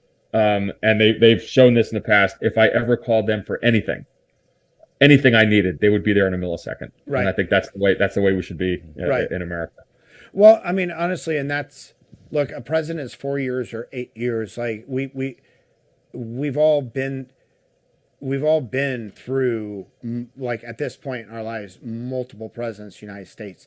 Not a single one has ever drastically changed the nature, I would say. Like we have an entire process for that. We don't elect dictators. We don't elect tyrants. We don't elect people who can, whether it's Biden, Trump, Obama, Clinton, Reagan, it doesn't matter. It's not worth it's not worth what we're giving it these days. And let me say one other thing too, is as much as kind of the crazy, there's so much performative theater out there. When I went to testify in front of the Judiciary Committee, they were exceedingly polite. It was not contentious. It was and so I think that what you see behind the scenes is a lot different than what you see on kind of the theatrics in public. I went there, they thanked me for my service. I explained what I did. They said, got it. And I went my way. And so, behind the scenes, there's a lot of things I think that people would be surprised because people get so fired up by a lot of this stuff. But my dealings with this have unfortunately the death threats. And I, by the way, I told the committee about that too. I said, this is really unfortunate. We got to be really careful about this. Right. You can be upset about, a bunch of us making what I think was a First Amendment statement. But boy, the kind of the dialogue gets so heated that it turns into something that literally 2 days ago, I came back from the beach the other day. It was down the Outer Banks. And I hit the play button on my answer machine, and yep, there's another one. Yeah. And we see it, we see people with this responsive on both sides. Like we said, Brett Kavanaugh, that whole thing with the person with the gun outside of his place, we're seeing it everywhere. And people, it's like you say about the contention. Yeah. Our politicians, they eat at the same restaurants, they drink at the same bars, they send their kids to the same schools.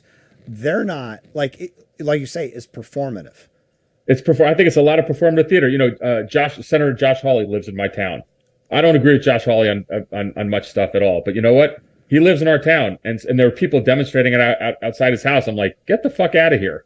Like I like it. Just let this guy's poor family just be. Yeah. It used to be the case, if you remember, Ronald Reagan and Tip O'Neill getting along, Right. And we're so far from that. Obama and McCain. As recently Obama and McCain, right? Yeah.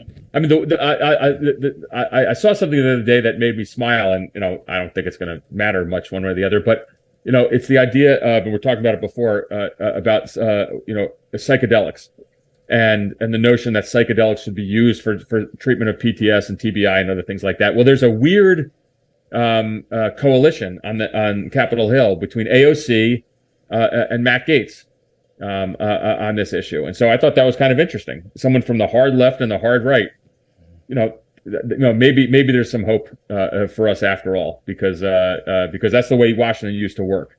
Yeah. You can get really pissed at each other, you can get really angry, but there wasn't kind of that threat of violence that I think is there now, and it concerns me a little bit. Again, it's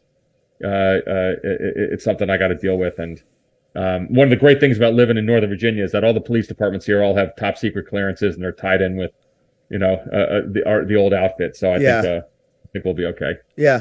No, I mean, you guys talk about, look at Scalia and Ginsburg. Like that, to me. Yeah, they were friends. To me, if anything points to how people can hold very different opinions and still be friends, like it's Scalia and Ginsburg, right?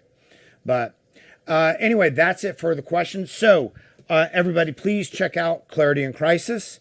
It's a fantastic, it's very digestible, which I really appreciate, because I feel as in a lot of nonfiction books about things like leadership and whatnot, people feel the need to really pack their chapters full of fluff in order to make the book larger and seem weightier. And you don't do that. It's very concise. It's very to the point. It's very, very illuminating. And also you have a podcast now. Can you tell us about the podcast? Yeah, sure. So it's and again, this is what I love, the title of the production company is called Deep State Radio, which is of course is a we're kind of making fun of the notion there's a deep state, but it's called The Spy Show, and it's been really fun. And so basically I've had, it's 30 minutes. It's kind of a quick review of kind of current events, but we'll have people on. We had Jim Lawler, who is I think you've had Jim on show here, just talking about recruitment operations. But we had a former CIA lawyer the other day, Jim Petrilla, talk about the notion. It's important. It's about 702 FISA 702 reauthorization, and so it's trying to be kind of current on events. Certainly, is not going to compete with a 2.5 hour or 3 hour mega podcast like this. I will say that it's been a hell of a lot of fun, and again, Andy, talking about imposter syndrome, what in the hell am I doing hosting a podcast? But it's been great, and so again, it's on the Deep State Radio Network, and it's called The Spy Show, and it's been fun. I think the next podcast we're gonna do is talking about, it's a pretty interesting issue, is should there be kind of an MI5 in America? Should there be a domestic intelligence service? Which again, there's so many strange kind of alliances on this that the hard right and the hard left would say hell no, but maybe the people in the center would say yes. And so just trying to be a little provocative, but it's been fun. Thanks for the plug. One podcast to another. I appreciate it. Of course, man. We support everything you do. I mean, you are a patriot who spent your entire life working for the benefit of the country in a job with no recognition. You were wounded in action, essentially, and all the loyalty that you gave the agency and the country initially was not returned, and we support you completely. Love you guys. American, thanks. Mark. I love the show. Yeah. It's been a blast. And Andy, it's good to meet you. Let me tell one final quick story. I told Andy before, I was going to see Andy speak at one of his fundraisers.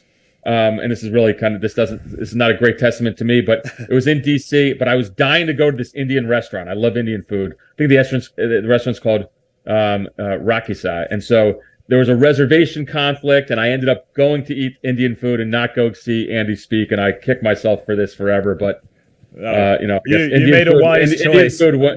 out on Indian food won out. But thanks for thanks again for all you did for. As long as you in had your some career, mulligatawny in Yeah, Mark, it's all. Yeah. You take me out for an Indian meal, and we're all good. In Andy's honor. Man, Yeah. it was good. Close to my heart. So afterwards, I felt I was like, I told my friend, I'm like, we can't ever tell anyone this, and I just told like thousands of your listeners. Well, thanks, Mark. We appreciate it. Mark, Everybody, check out his book. Check out his podcast. Thanks, guys. Join our Patreon. Get all of our episodes ad free. And we have a show on Tuesday with Dale Hansen.